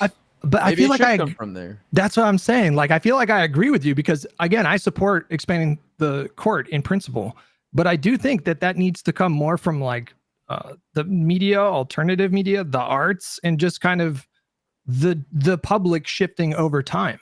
I don't think this is something that, like, if you try to blow your wad too early, that's something that will scare a lot of voters, because for a lot of people, they're just really uncomfortable about the precedent. So Josiah's doing his job. He's doing what he should be doing. Which is that's fine. I don't have a problem with just. I'm saying it's that all part of the plan. I think me and IRI are saying that the Democratic Party leadership shouldn't be the ones out there saying, we should do this. They should play that. They should play that card only when they feel like it's 100% likely to succeed. I don't know if you can get out there. His whole thing, though, in order for him to be effective at doing what he should be doing, which is convincing people from the alt media sphere, he's going to have to be calling for politicians to do this kind of thing. And you're going to, as a controlled opposition, you're going to be. So all of this is preordained. I mean, this is all deterministic. So I said we're the Joker in the Dark Knight. We're destined to do this forever. That's fine. We have a debate on a podcast. That's fine. This is backroom stuff, Like, what I learned with the last election is that nobody gives a shit about our democracy. They care about paying a few more dollars at the grocery store. Like, people just don't value our democracy in today's day and age. They really don't care. I would bang. Let's weaken that a little bit. I think the people who do value the democracy are already voting for Democrats and have already been convinced on the democracy argument. Well, there's not enough of them. There's not enough of them to deterministically swing the outcome. Well, but that again, to me, that's like that represents a simultaneous challenge on either end, because I do believe, and maybe Laksha has the data to disprove it, I do think we're at a point where among the base, there's such an appetite for bold change and taking the fight that if we don't signal, and I'm not just saying in general towards Trump, but I do think the Supreme Court as well, that we don't signal in that direction, it might depress turnout from people on our side who are like, oh my God, why even bother turning out to vote if we're just going to basically play Groundhog Day every time? Well, wait a minute. But the other issue too is, I'm still not quite sure. I mean, obviously I know people in my, the alt media space or whatever need to be talking about it, but I still just don't know. I don't think this will ever become organically a high salience issue. And I know IRI says, well, it's a backroom thing. I'm fine with that. Like, to me, the only reason to talk about it is to try to shape influence or shape opinion about it in the public so you can get the candidates needed to do the thing.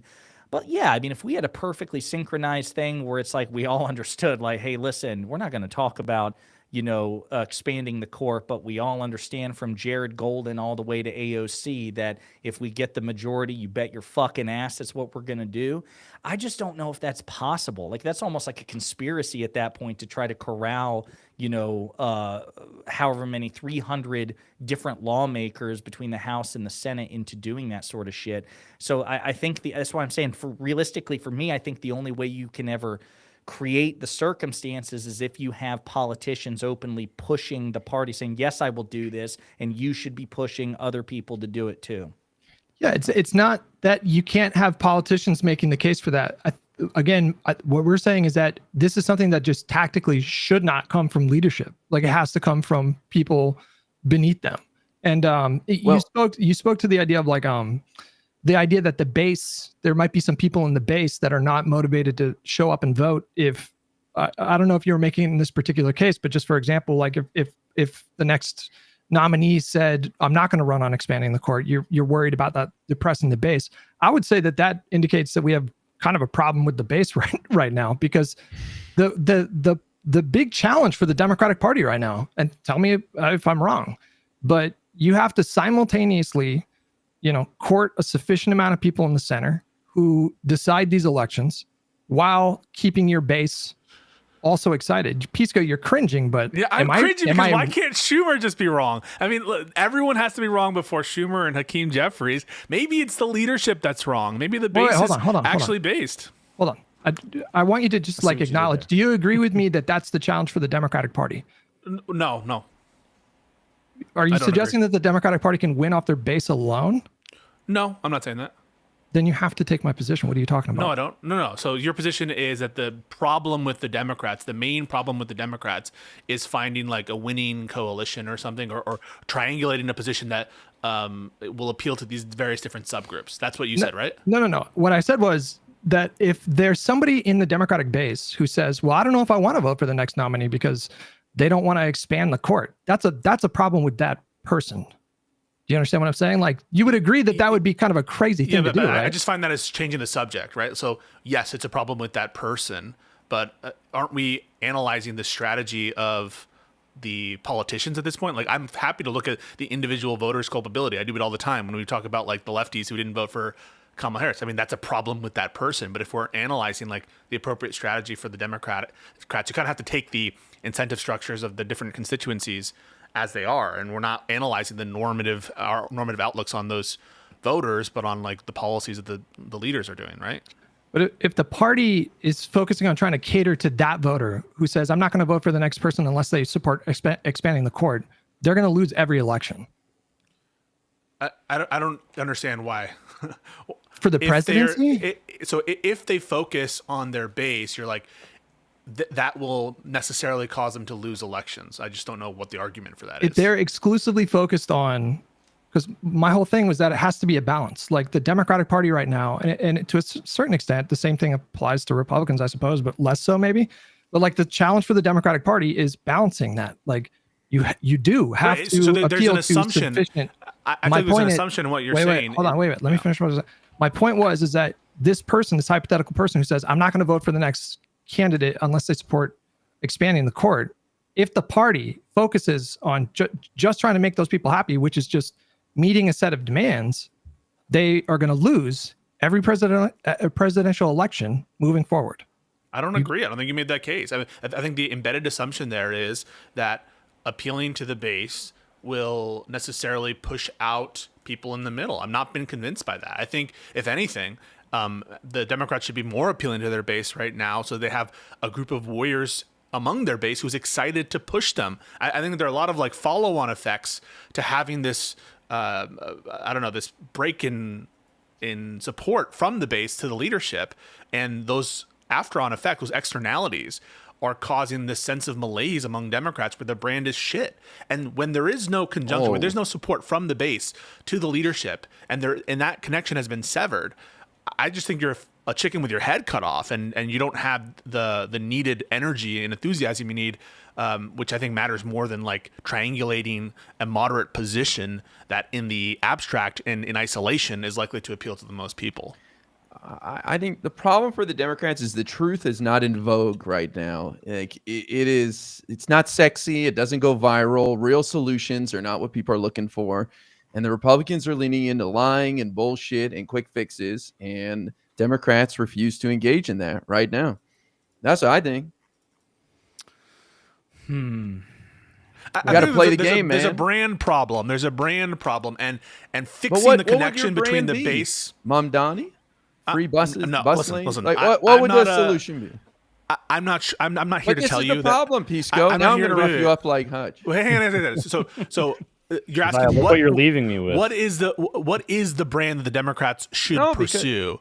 And you're saying, well, because you can't perfectly answer what the brand is, which in a lot of cases are like intangible charisma shit like Barack Obama had, and are things that, because I can't articulate that, I can't identify that there's a problem there? No, because now you're like the Republican Party shitting on the ACA, and when we ask them, what's your alternative, they say, I don't know, shrug. So I say, you say there's a problem with the brand. I say there's a problem with the people not finding something to support and get excited about. So whether there is or not, Mamdani's part of the Democratic Party. He's part of the brand. Well, I'm not sure about that. I'm talking about like the mainline Democratic brand in general, people's support for the Democratic Party as a generic concept. That's what I'm talking about here with respect to the leadership in the respective federal governments. That's what I'm talking about here. And you know what? I can't perfectly define what that brand ought to be, but I don't need to say that there's a problem there. And you're saying, well, the people can have problems. Yeah, the people can have problems.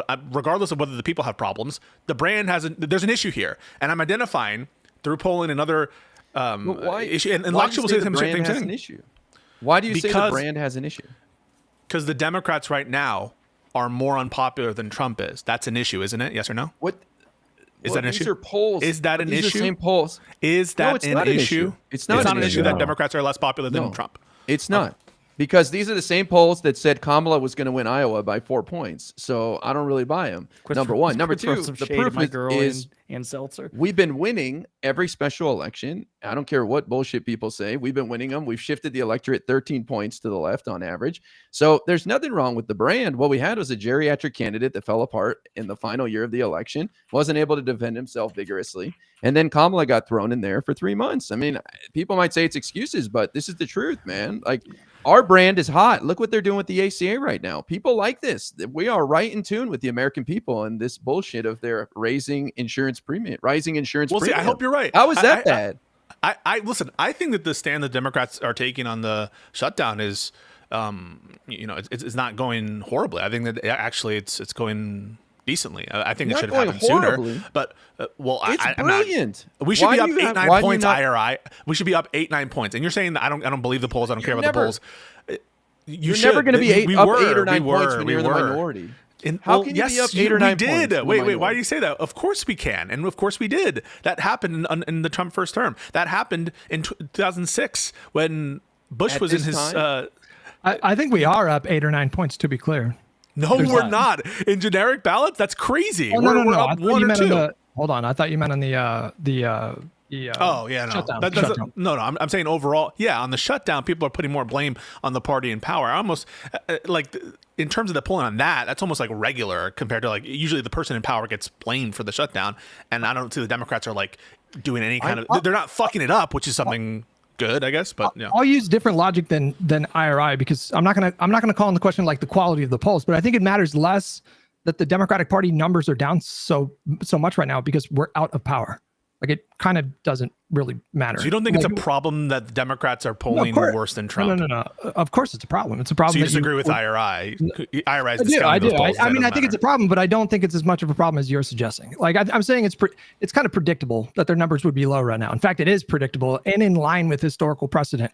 When you look at other parties when they've lost power, their numbers have dropped. The Republican Party, I think I mentioned this last week, the Republican Party voters, their base, had a lower opinion of the Republican Party in 2014 than Democrats do of their own party now. And 2 years later, they went and won a trifecta. And so this is just, you kind of expect that their numbers are going to be low. That's a great historical analog to suggest that there's an issue. And there was an issue with the Republican Party, and they weren't winning. And that unhappiness presaged a radical shift in the the result of that has been 8 years of a Trump presidency, 3 Supreme Court justices, and they were successful off of that. Yeah. So I think that such a reckoning is due and ought occur now, and that we need to change to fit the times, whatever we're doing. And the most important thing is we're 9 months into the presidency. We need to acknowledge there's a problem, right? If we don't agree that there's a problem, then we're never going to solve it, right? Then it'll only just be by luck that we'll solve it. That's going to be up to the people. The people are going to determine who advances in the next primary. And when you look at basically the entire modern history, presidents win by attacking the center. Why do you think they do that? And even Donald Trump did that. Even Donald Trump did that in his own way. He was, he would took a more moderate position on abortion, for example. He lied his ass off, but there were ways that he was obviously targeting his own base with the extremist stuff. But in minor ways, he was also targeting the center. Biden did that, he won. Obama did that, he won. Clinton did that, he won. Carter, Reagan, Hutch, I guess the contention here. Every president does this because that is how you have to win. The strife that I'm seeing here between you guys is which of these things is going to matter more in the election? Is it that this is true, people are disillusioned with Democrats and feel like there's not a cohesive message that they can get behind? Or is it that Republicans are fucking up so much that people will just vote for whoever is not them? And whichever of those is more important is kind of the contention between what you guys are arguing. I don't think we can definitively say that right now, but I think it's valid to say, at the very least, I think Democrats can be better on messaging. There are a lot of people who don't necessarily, feel like there is a cohesive message behind Democrats. Even if they do have good policies, the messaging isn't good enough. It could be better. And that might not matter nearly insofar as much as Republicans just dropping the fucking ball right now, which is to your IRI and Hutch's point. But to my point is, this was a low point for the Democrats, but they've done a brilliant job on the Epstein files. They've been leading on that, putting Trump in an awkward, terrible position. They've done a brilliant job on leading the fight for bringing down health insurance premiums, which is just beginning. Those notices are just going out. right now. And we're the party of Mamdani. He's a Democrat. He's the Democratic Party's nominee. So our brand allowed for someone like Mamdani to come in, who's the most exciting thing in politics right now. So I would argue that we're doing just fine. And we have a base that's a foundation that is just ready for success. It's not here right now, but it's cooking. It's a slow I hope you're right. I hope you're right. All right. I will say, given that Mamdani is the most exciting thing in politics, I'll be happy when Hakeem Jeffries and Chuck Schumer endorse the most exciting thing that's happening in politics. But they're holding back also allows him to become even more exciting because now he's kind of like the bad boy of the Democratic Party too. Naughty boy. Let me just throw one thing out there. Because no one likes the leadership, right? So to the extent that he's getting any bona fide, like who is glomming onto Mamdani? Who's like, I say that they should endorse him because it's the right thing to do. But if we go for it. AOC was glazing Hakeem Jeffries in the last few days in interviews. Like they like him. I understand that you could say he's not going anywhere. Because he's not going anywhere. So you think AOC is just playing politics? That she's like, well, of course I'm going to say nice. Yes, she's a politician. That's ridiculous. I'm sure she's being. She's untouchable. Wait, who's untouchable? I think that she works well with people. She understands that Hakeem Jeffries is around to stay, and AOC is like a good politician, and she does. She was Biden ride or die. She was Biden ride or die. You know? And I think that's she fine came out to the do. gate for Biden after that shitty debate. She was one of the first people out the gate saying, "I'm all in on Biden." You remember that picture where they held hands? Instincts. That was beautiful. I think she has instincts that are political, and she is definitely a better member than some of these other firebrands conservatives. Like she actually shows up to do the job, and she's learned a lot, and so I respect her. And yeah, she's not gonna like in the moment. I think she understands that Hakeem Jeffries not going away. But do I think that if we were able to get AOC in a sincere moment and be like, do you think that he's doing the best possible job? I don't think she'd say yes. I mean, Jeffries has the overwhelming support of his caucus in the House because he's effective in that role. There's no appetite to oust him. It's just not there. I mean, if he was really that ineffective, then I think you would see at least like one person go on the record and say that I think he should step down. I don't think a single House member has made that call because when he picks these fights, he always extracts concessions. Like he's never picked a fight that he's lost so far. It's a collective action problem. I mean, that's what there's a collective action problem, which means that no individual member. It's the same reason why people were reluctant to call on Biden to drop out until they all happened at once. Do you think and it's for the same kind of incentives? Do you think one reason why the party sentiment right now among the voter base is so low is because of attitudes like yours, quite frankly? No. Where, I mean, that is copium. For example, I want to fucking glaze these people. You're suggesting that the Democrats should get out there and lead and educate voters and run on something that's like really unpopular, like expanding the court. Yeah, but first of all, Pisco isn't saying this is dishonest. Pisco isn't. Correct me if I'm wrong, Pisco, but let me speak for you real quick. I don't think you're the reason this sentiment is here. There are a lot of people, and whether you want to call them ignorant and informed, or people that genuinely they genuinely don't like the Democratic Party messaging right now because they're like, what are they doing? They're looking for answers. That sentiment exists now. Whether or not that has anything to do with the policies they run on is a little bit irrelevant to these people are disaffected to some degree. And IRI brings up good points of like, hey, look at all this amazing stuff they're doing correctly. A bunch of people just don't know about that. And it's important that either they change nothing about policy and at least invigorate the base with look what we're doing. This is amazing, because that sentiment's not there. But I don't think Pisco, again, correct me if I'm wrong. This isn't you inventing a narrative. The Democrats are bad on messaging, right? Let's add some substance to this. When you say you want the Democratic leadership to do things to invigorate the base, in the context of right now, don't be cringe. Number one. Okay. So number one, don't be cringe. All right, fine. Yes. So that's a concrete thing. Don't be fucking cringe. And Pisco, let me add something. Wait, hang on a second. Why are you they're cringe? I don't know what to tell you. They're fucking cringe. Cringe to you? Yeah, exactly. Boomers, when they see Chuck Schumer, they're just like, oh yeah, that's my peer. You know what I mean? Boomers are cringe. What do you want me to say? They're gonna be. They're not gonna. So then everyone. So Chuck Schumer, who has lower approval rating than I think any other leader, and certainly double digits less than Trump. he's doing everything great, and we're all stupid for not seeing it. I mean, you must think that the Democratic Party is filled with a bunch of fucking idiots who don't realize the genius of Chuck Schumer. I mean, how's he failing? What's he doing wrong? So the first example I think is not taking the fight in March. In terms of cringeness, I think that the meter is a little bit off the scale in terms of cringeness. That's maybe subjective in your mind, that it's totally subjective to call someone cringe and say that their messaging is tired, old, trite, not youthful. The fact that he's an old guy also contributes to it. What if he was right? A lot of those are. What if he's right on what? Do you think that that fighting now with the subsidies on the table was the better move? What if he's proven right? I don't agree with that, but even put that aside. But you got Marjorie Taylor Greene on CNN talking to Wolf Blitzer about, I got a lot of people in my district complaining about the subsidies, so maybe we should. And guess what, Pisco? Now they're talking about getting rid of the filibuster. The Republicans get rid of the filibuster. That's step number one in packing the court. That's good? Wait, why is that good? Because now the Republicans might get rid of the filibuster for the budget, and that gets us one step closer to getting rid of the filibuster, because you're not packing the court without getting rid of the filibuster. The second they want to do something really, really, really badly, the Republicans will abandon the filibuster in 2 seconds. That's Jessiah point, and Jessiah has been correct about that the entire time. Even put aside the disagreement about when to have the fight in March or when to have it now, and I think that the fight right now is like they're not fucking it up so horribly. This specific fight on the budget, but I do think they should have had it in March. But why is it so hard for you to say that? Why is it so hard for you to say that they're doing a good job right now? Like they are doing a good job right now, bro. I don't know what to tell you. Like they're holding their caucuses unified in this fight against Republicans. They're forcing this issue. Why do you think they're doing a good job? Explain why they're doing a good job. I'm explaining to you right now. Yeah, they're keeping their caucuses unified in the Congress in this fight with the Republicans. They are forcing Republicans to pick a fight on an issue that is unpopular for them.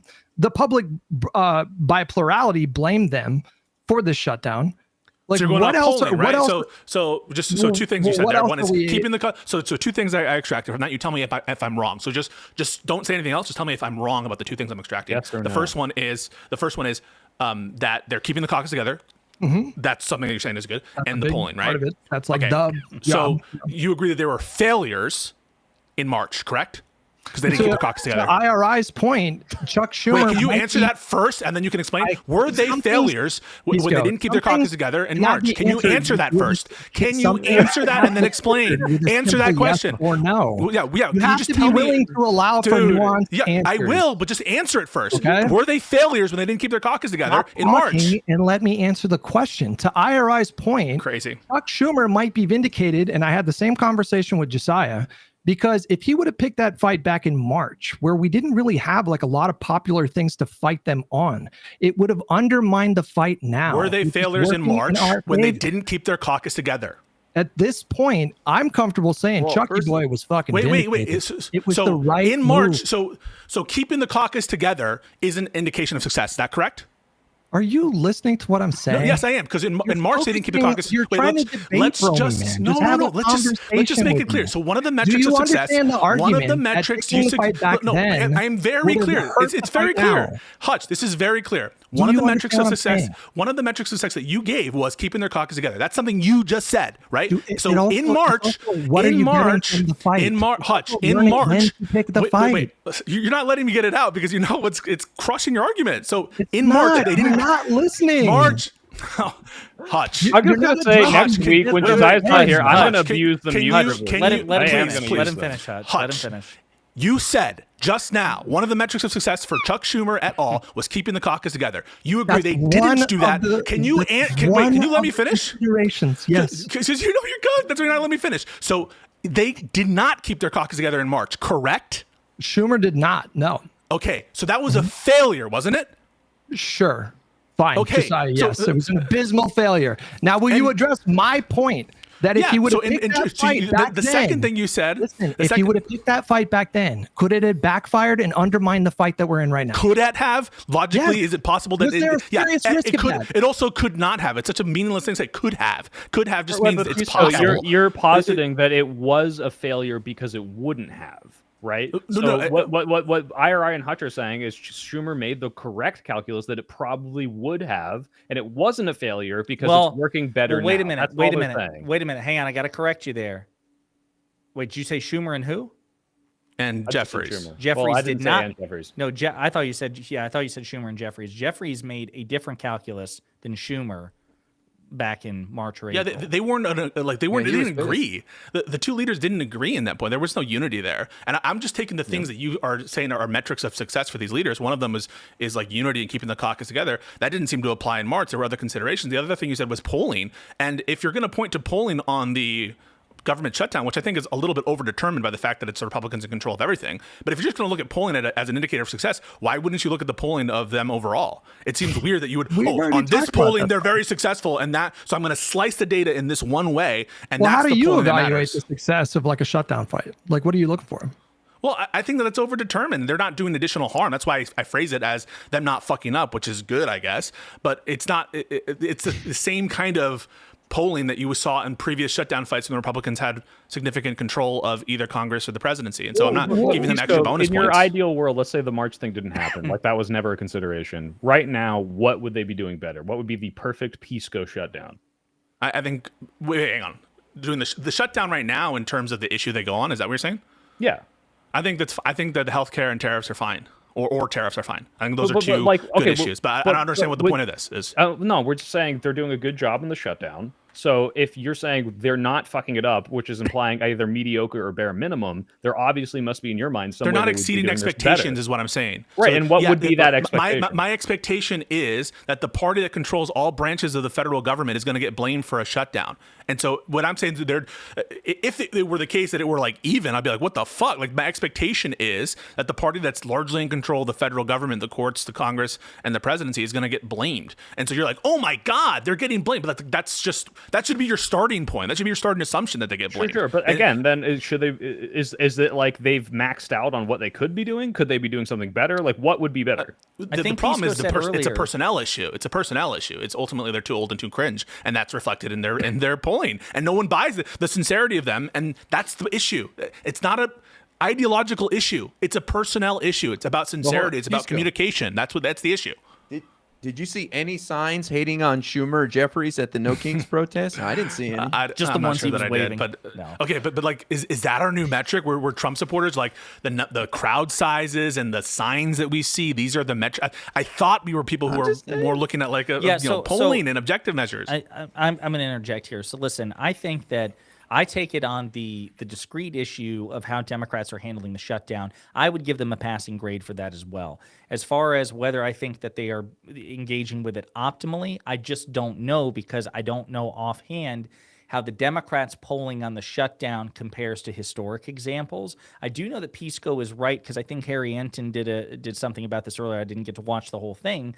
That yes, Democrats are ahead on the generic ballot right now, but right now we're actually further behind than what we should be in terms of taking back the House. That I think in previous situations, for example, the relative disparity between the in party and the out party was greater, and so we're cutting it much closer now in terms of the generic ballot than go ahead.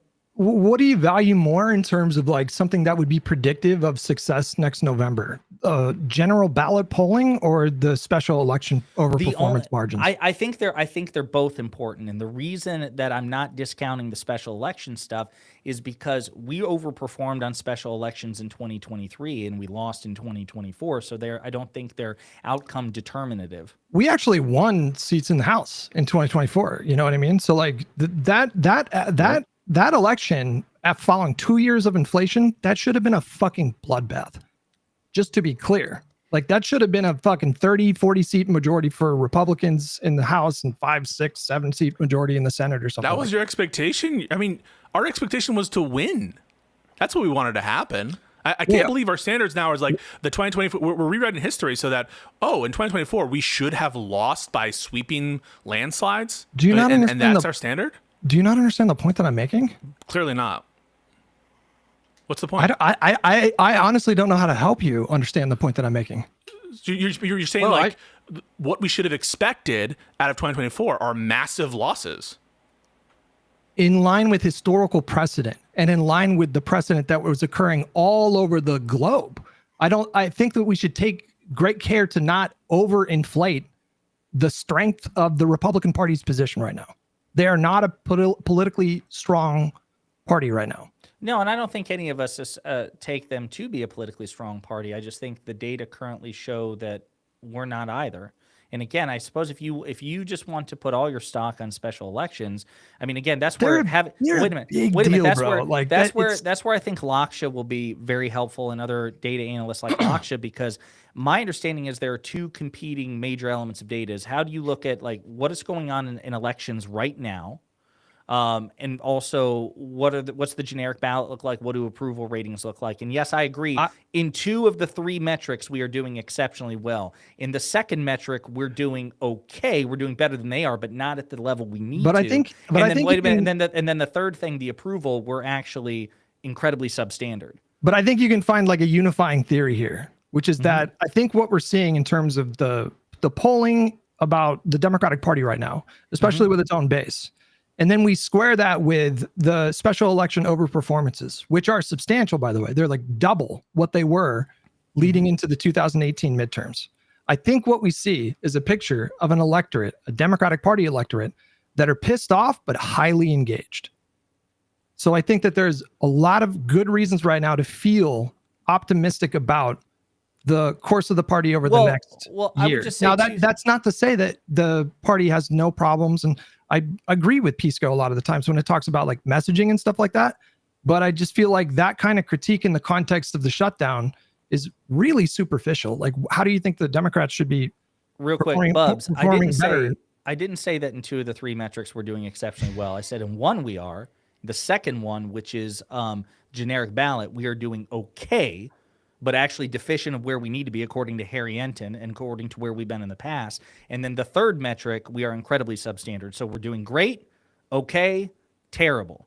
That's not exactly a winning formula with me.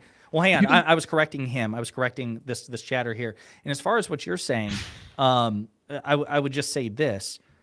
We've known, I guess, for the past few election cycles that Democrats enjoy an advantage with higher educated, more regular voters. Yeah, more regular voters. But that Trump and the Republicans have an advantage when it comes to disaffected voters. So actually, if you maximize when he's turnout, on the ballot, when he's on the ballot, but I don't know. I don't know what 2026 will look like, because you're right, he's not on the ballot. But I don't think that we. Let me ask you, what's your level of optimism? Like, how predictive do you think off-year elections are with a midterm election where Trump is not on the ballot? I looked this up, and according to historical precedent, when there's a trend, if you have like outliers here and there where there's massive overperformances, that's not necessarily predictive. But when you have consistent trend, and to be clear, that trend is actually expanding. Like the rate at which Democrats are overperforming is actually growing. It was like 9 points back in March, and now it's over 12 points, I think, on average across these special elections. That is always predictive of where the next election is going to go in terms of midterms. Gotcha. Pisco, I'm worried that your dissatisfaction with Charles Schumer is clouding your ability to give the props where they're due here, because I can't see how anyone could say anything but amazing job, Democrats. The timing with the ACA subsidy notifications going out, and this is not an issue that's temporary. This is going to be an issue all next year, I think, going into the midterms. Health insurance premiums. This is one of people's top bills. So I just think that Chuck has done a great job here. I understand the fight wanted to be had back in March, but he thought it would be better to fight now. And by all measures, it's starting to look like he was right, because he's now, for the first time since the election, the Democrats are leading the narrative. Republicans are playing catch up. I'm not sure about that. Listen, I respect a lot of what Charles Schumer did.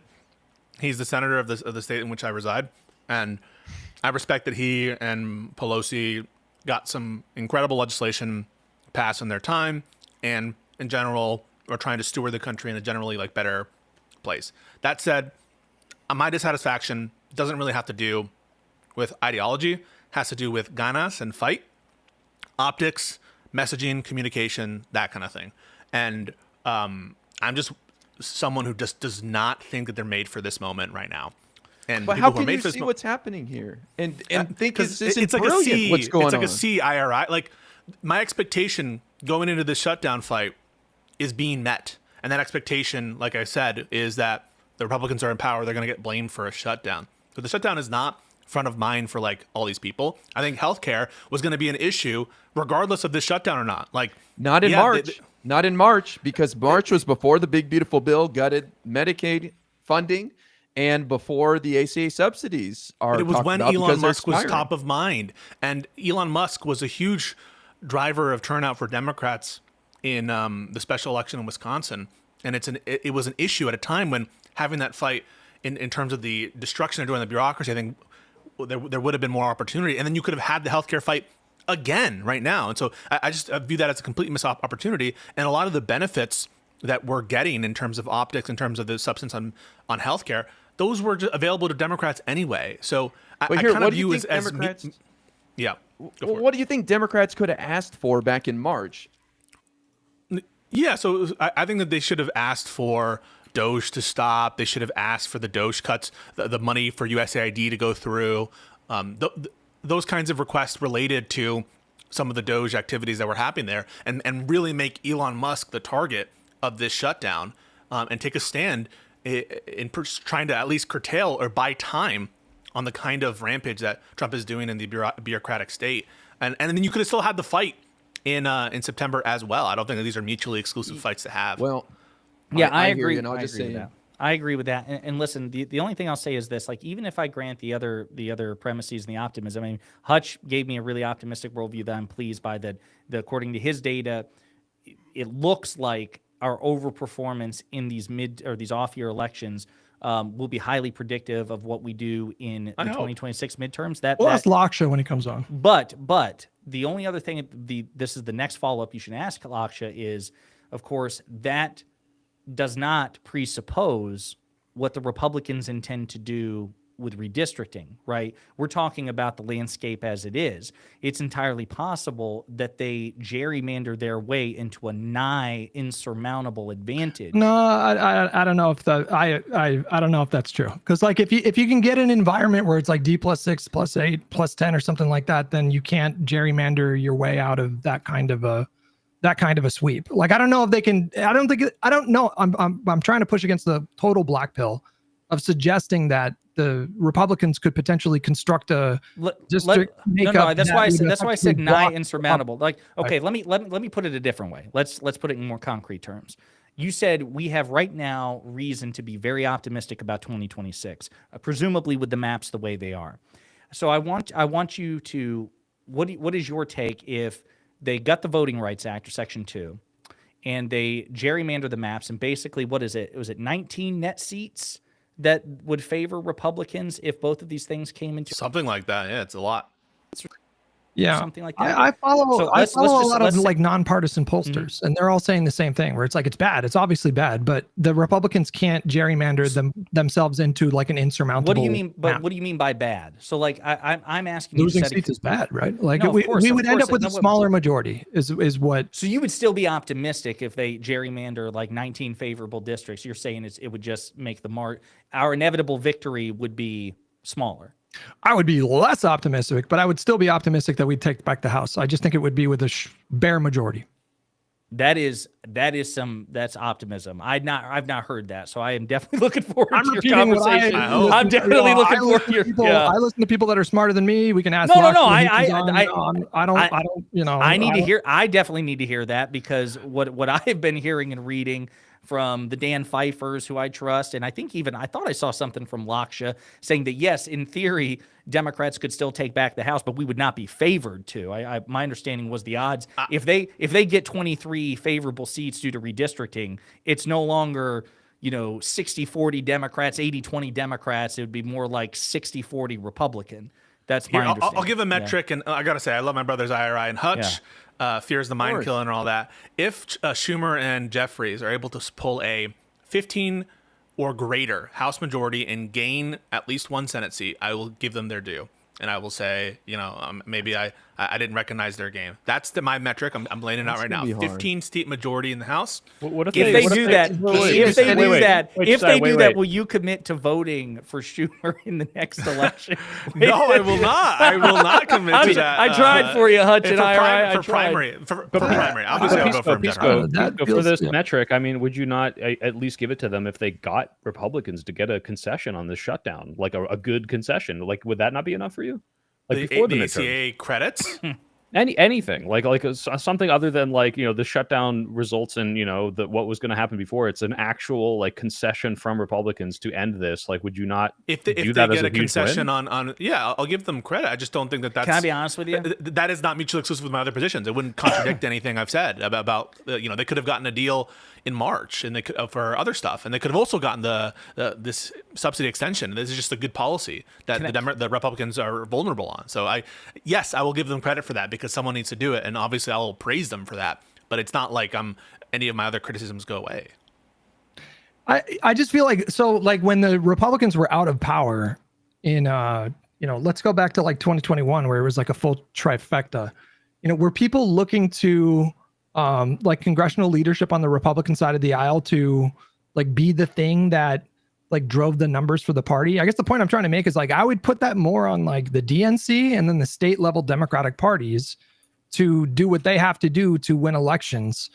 I view the role of the Senate Majority Leader and the House Minority Leader or eventual House Speaker, hopefully.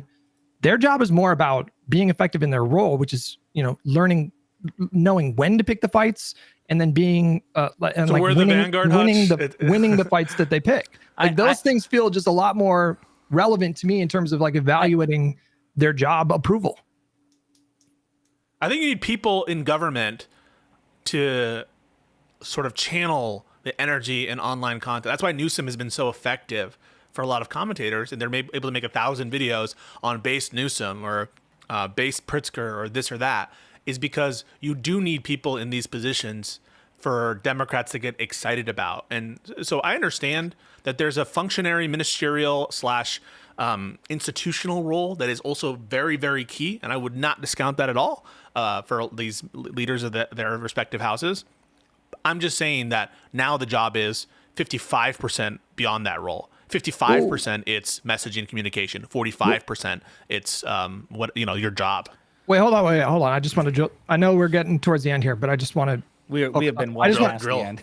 I just want to focus on that for a second because it sounded like you said that, and I'm being a bit reductive here, but it's a part of it, right? But it sounded like you said that you would value somebody who got more social media engagements over somebody who was really good at keeping their caucus unified. Is that what I'm hearing from you? That is correct. I think that 55% of the job is messaging about how you're doing the job, and 45% of your job is doing your job. Does that make sense? So these days, I'm not saying that I personally wish it were the case. I'm just telling you what makes a good politician and a good leader. 55% of it, this is my personal estimation, this is my personal evaluation of what matters to be effective, is talking about how you're doing your job, and 45% is actually doing it. All right, we don't need to linger on that. I just wanted to. We'll agree to disagree on that one. But yeah. Wait, really? I mean, look. Look around you. We're in a different world. People are acting as though just putting your head down and getting the shit done and being the fucking industrial dog. That's how you get wins. But Biden did that, right? Biden was.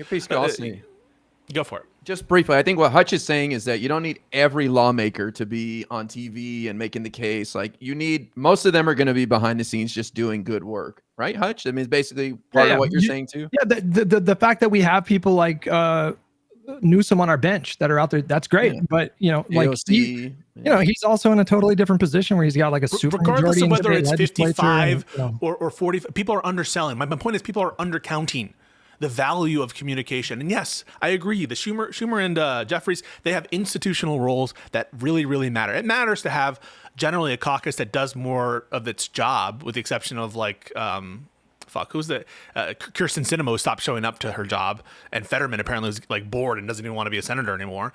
There's some exceptions here, but in general, Democrats are willing to do the job more than the Republicans are willing to do the job. That's all good, and to their credit. My point is, in terms of our balance here, the messaging is shitty.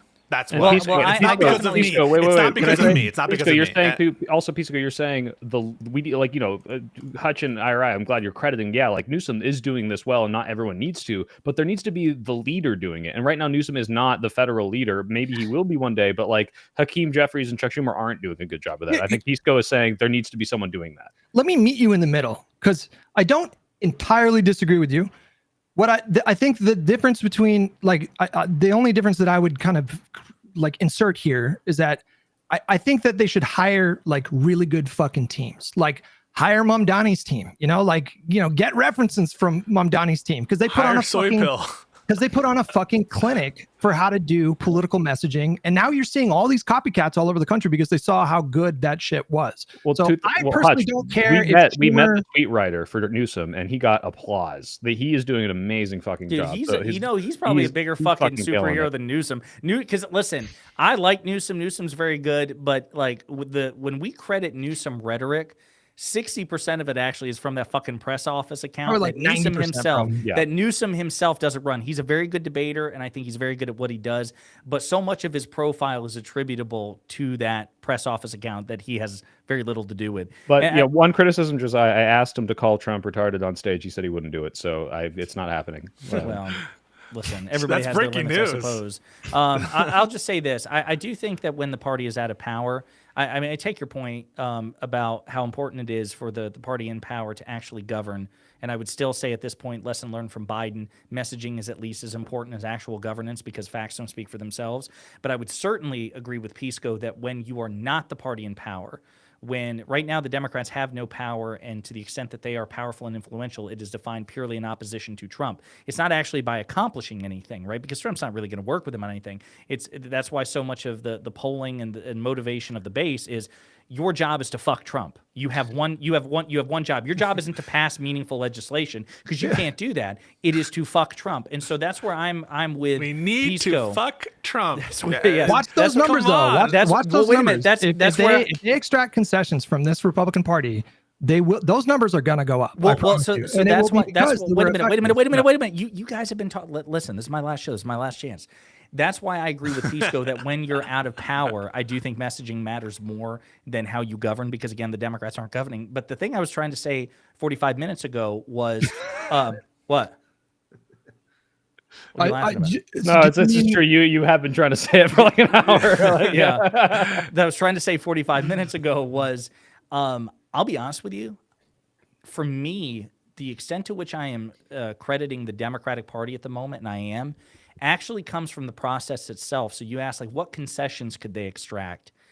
I think it's actually the shutdown itself that I'm crediting them for, or in terms of how they're winning the polling and the messaging battle over the shutdown. If Trump were to come tomorrow and say, I will give you concessions on the ACA subsidies or whatever, here's why I would actually hesitate there, because through the rescission process, all it takes 51 votes, they'll claw that shit back.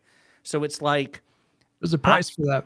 Well, but my point, and maybe it is, but it's like, I have only been thinking about the process itself, the shutdown itself, and winning that messaging war. I don't know what I would think or what I would feel if Trump says tomorrow, okay, fine, fuck it, I'm throwing in the towel. I'll give you these subsidies, because I don't trust the motherfucker, and I think they've proven that. I would actually go, wait, well, then we need to rescission-proof this. We need to put some sort of fucking rider in the bill. That's what I'm saying. Like they're you can't take the ACA subsidies back. Yeah. That's my understanding. Do you think he can? Like he could rescind the ACA subsidies? I don't think he would if it would pass. But I don't know of any provision. I don't know of any funding provision that is not subject to rescission. That would just be. I mean, even if there theoretically was a way, that would be so fucking catastrophic for them. There would be a price, and maybe that would be best case scenario. Maybe voters, maybe. I promise you. It's not part of the budget though. It was done through the Inflation Reduction Act. So it'd be like separate legislation for the ACA subsidies. Well, and maybe I'm saying that hasn't stopped him in the past. Well, wait a minute. Of doing illegal curtailments. Well, they could overturn it with another budget reconciliation bill. Sure. But that's my point, because I again, and maybe I'm wrong on this, but I do know that this is something that all the boys at Pod Save America who worked in government were also worried about as well. That any concessions Trump makes on anything, and they didn't make an exception for the ACA subsidies, they're worried about what Trump could either just because it refuse all to gets funneled through the Treasury and people that Trump appoints. So it's anything that the federal government, by which I mean the executive branch in this context, touches is liable to get fucked with, whether it's legal or not. Yeah. But I do agree with Hutch that they would extract a political price for that. Well, we didn't even talk about like there's going to be 100% tariffs on China on November 1st. Like that will be the most. Will there though? Will there? Wait, did he back off that? He started he already cold feet. Yeah, he said on Fox News that that amount was unsustainable, and he put out a tweet like 2 days after he threatened the tariffs, like we don't want to hurt China, stuff like that. So it looks like I missed that, but yeah. Well, fellas, listen. I really have to throw in the towel. This is part of the problem. This is part of what I mean. I could do this for another 3 hours, and shouldn't it be 3 hours on your last one though? No, I don't think so. I don't think so. That's the fucking problem. Here, man. He's in the middle. He's literally every time you saw him look down, he's door dashing the fattiest, greasiest burger you can think of. He's like, I need it. I need to get out. That's not true. Not this time. That's not this time because I already door dashed a fucking Domino's pizza 20 minutes before I started. It's funny. So my wife gets home from the gym and I'm like, hey, listen, don't worry about the HelloFresh. I ordered the Domino's pizza and I've got to stuff my face. So I'm literally like cramming hot wings in my mouth and fucking a pizza roll. You get wings from Domino's? Because I like they have the like the pepperoni cheesy bread, which I wanted, but I also wanted wings too. So I was like double fisting. And she was like filling me in on her day or whatever. And I'm looking at the clock. I'm like, I've got 10 minutes, 7 minutes, 2 minutes, and I'm out. So listen to me. If you're gaining weight because you're fucking door dashing too much, I'm gonna blow your mind. Okay, go on Amazon and through Amazon Fresh, check out a brand called Kevin's Natural Foods. They're those dinners that they come kind of prepackaged and they take like 3 minutes to cook. But if you just pair that with some fucking rice and some broccoli, which takes like 8 minutes to fucking steam, it's like 25 minutes total to make dinner, and they're fucking good. Like they're really fucking good. They're not a lot of calories. Well, I think Soy Pill is actually considering relocating from California over to Charlotte, and we're going to do Lift and Learn. Lift and Learn, let's go. Yeah. And my recommendation is DoorDash more, and I look like this, so. Listen, it's not the problem for me is that's all I can credit at this point. Like my arms are like all I've got going for me left. Everything else got a fucking tire around my waist. It's insane. So. But folks, listen, like I said, I really appreciate it. I'm looking forward to, I'm sure, checking in on Live and Learn post Jessiah. I'm sure it's going to reach stratospheric new heights. And I'm sure I'll pop in certainly in super chats and maybe guest I'm already from time innovating, to time. Josiah. I'm thinking intros, possibly even outros, maybe a theme song. It's only uphill from here. I think it's going to be great. I think you guys should come in like Bohemian Rhapsody style, this Queen had 4 members, like each of you, like you do some sort of jingle at the very beginning. It's going to be great. We need to do like a reunion Live and Learn with all the panelists on the rooftop of some fucking place. And, I will say this. We talked about it and we never pulled the trigger on it. I am still down to do some sort of event in person. 3 of the 5 of us are in California. I have not been to California. I will be in Vegas in February to see Backstreet Boys and Def Leppard because they're both doing residencies in Vegas. Yeah, so I mean, I'll be in the West Coast, but I still have not been to California, so I'd love to do that. Let's go, Josiah. You been? Yeah. You been to California? I've been. Okay. Well, shit. Yeah. Then let's do it. Let's go. I'm fine with that. I don't know. Like, let's go to IRI's house.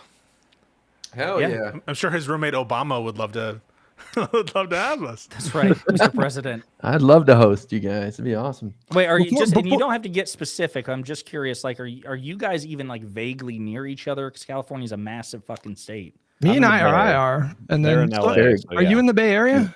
Yeah, it's an hour plane flight for me.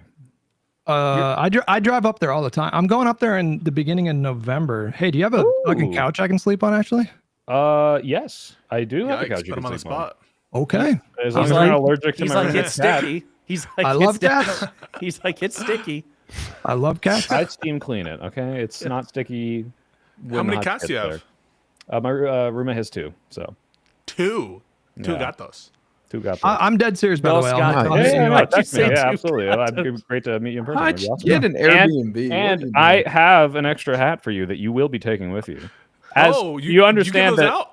Josiah, well, I sell them to my top patrons, but for friends, they get them for free. But I will say this, will rock that. as Josiah is moving away, and for whatever reason, I'm the one who gets mod controls over everyone's volume. Eventually, you're all going to be wearing these, okay? So get ready. But no, if we want to put something together, like I'll seriously, like I would, we go out to California if we want to rent like a studio space for a day or two. I would do that.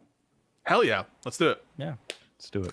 Before you go, I feel like we should really just finally establish something, which is like, do you think that Biden should have done more to pressure Kirsten Sinema? So honestly, at the end of all of it, Hutch, I've got to say this. Yes, I do. And before I go, it's not even really about the Kirsten Sinema Joe Manchin thing. I really need you to explain the Green Lantern theory of politics because I don't know what that is. What is Lantern theory? I'm glad you asked. You've never heard of that? It's something about willpower. And what is Collargate? I want to know both of these things, and I'd like you to explain it to me real quick. And do they connect? He had a big post on YouTube recently where he's like explaining it. I saw it. I fucking saw. In honor of Kirsten Sinema, when you bow out, can you give us a little curtsy? Oh fuck! No, because I don't have my skirt on. And bold of you to assume I'm wearing pants right now in the first place. There's a reason the shit's from the waist up. So yeah, all that door dashing. You got to loosen the belt in the middle of the. Oh podcast. My god! I'm just wearing a belt, nothing else. What's the most triggered that you've been on an episode of Live and Learn? The Vanguard conversation by far. Really? Yeah, because I screamed at you and I screamed at Hutch. I lost my. I split the difference there. Yeah, by far the Vanguard episode. In general, you get most mad at Hutch or me? I get madder at Hutch more frequently. In terms of severity, it truly is. Like you guys, you know how I don't know if you edit in Adobe Premiere Pro. Actually, you guys probably have editors, so I don't. But if you like get your sound level, you know how it like cracks the red. You both get into the red every fucking time when we disagree. But I just disagree with Hutch more recently. So okay, what's your favorite moment of the whole pod? True. Today? Probably because this one there are two. It took me off guard. No, three. There are three. One, the most recent one was Hutch using the phrase "soy pills juicy ass." That was pretty funny. The second one was, and this one by far took me off guard the most, was when Econoboy said he had camera issues. Remember, and the camera was down, and and he came in with fucking in his fucking like communist outfit, and we were all. Oh, and Ukrainian Anna was like, "You have no idea what this has done emotional damage to me." All shook, yeah. Like, but that took me off because the way he delivered it, I thought he really did have camera issues. Like, I just didn't even think about it, and so I think I was in the middle of something, and I turned, and I remember Hutch's expression, his eyebrows just like went off his head, and that took me off guard. But the one that went furthest back was, and I have this video still on my phone because my wife and I laughed our asses off about it. So Pisco, I think, had a different microphone stand. And he was in the process of we were in the middle of a group conversation. No, it's the same one. This one. Yeah. Oh, it was. And he was fucking with the microphone, and the spring went off, and the microphone stand just came up and hit him right in the nose. And he tried to downplay it. My physical pain. So like it just sprung up like a fucking cartoon. He clipped him right in the nose, and he went back like this, and then he tried to smile, like not give it away. But those are my top three live and learn moments. I just took notes, guys. That means going forward, and I hope we can all be on the same page, more slapstick comedy, costumes, and sexual objectification of the other co-host. Correct. That's the winning live and learn. That is by far the winning live and learn formula. Yeah. Okay, cool. Yeah. All right. Well, folks, listen, people are still asking. I got a message like, are you giving up content creation? No. I'm just not streaming anymore. He's tripling down on content. No, creation. I don't have any juice left in the tank for that shit. It's 5 to 7, 5 to 8 I've got videos a lot somewhere. 6 days a week. Hutch, I've got a lot of juice to spare for you, Josiah. So oh my god, yes you do. You store it right in your camel hump ass. So, all right. So well, safe travels to you, and have a bitchin' summer, Josiah. I appreciate it. And again, we'll keep touching the text thread and figure out a date to do a live and learn reunion in person. So. All right. Stay cool, bye, guys. Everybody. See ya.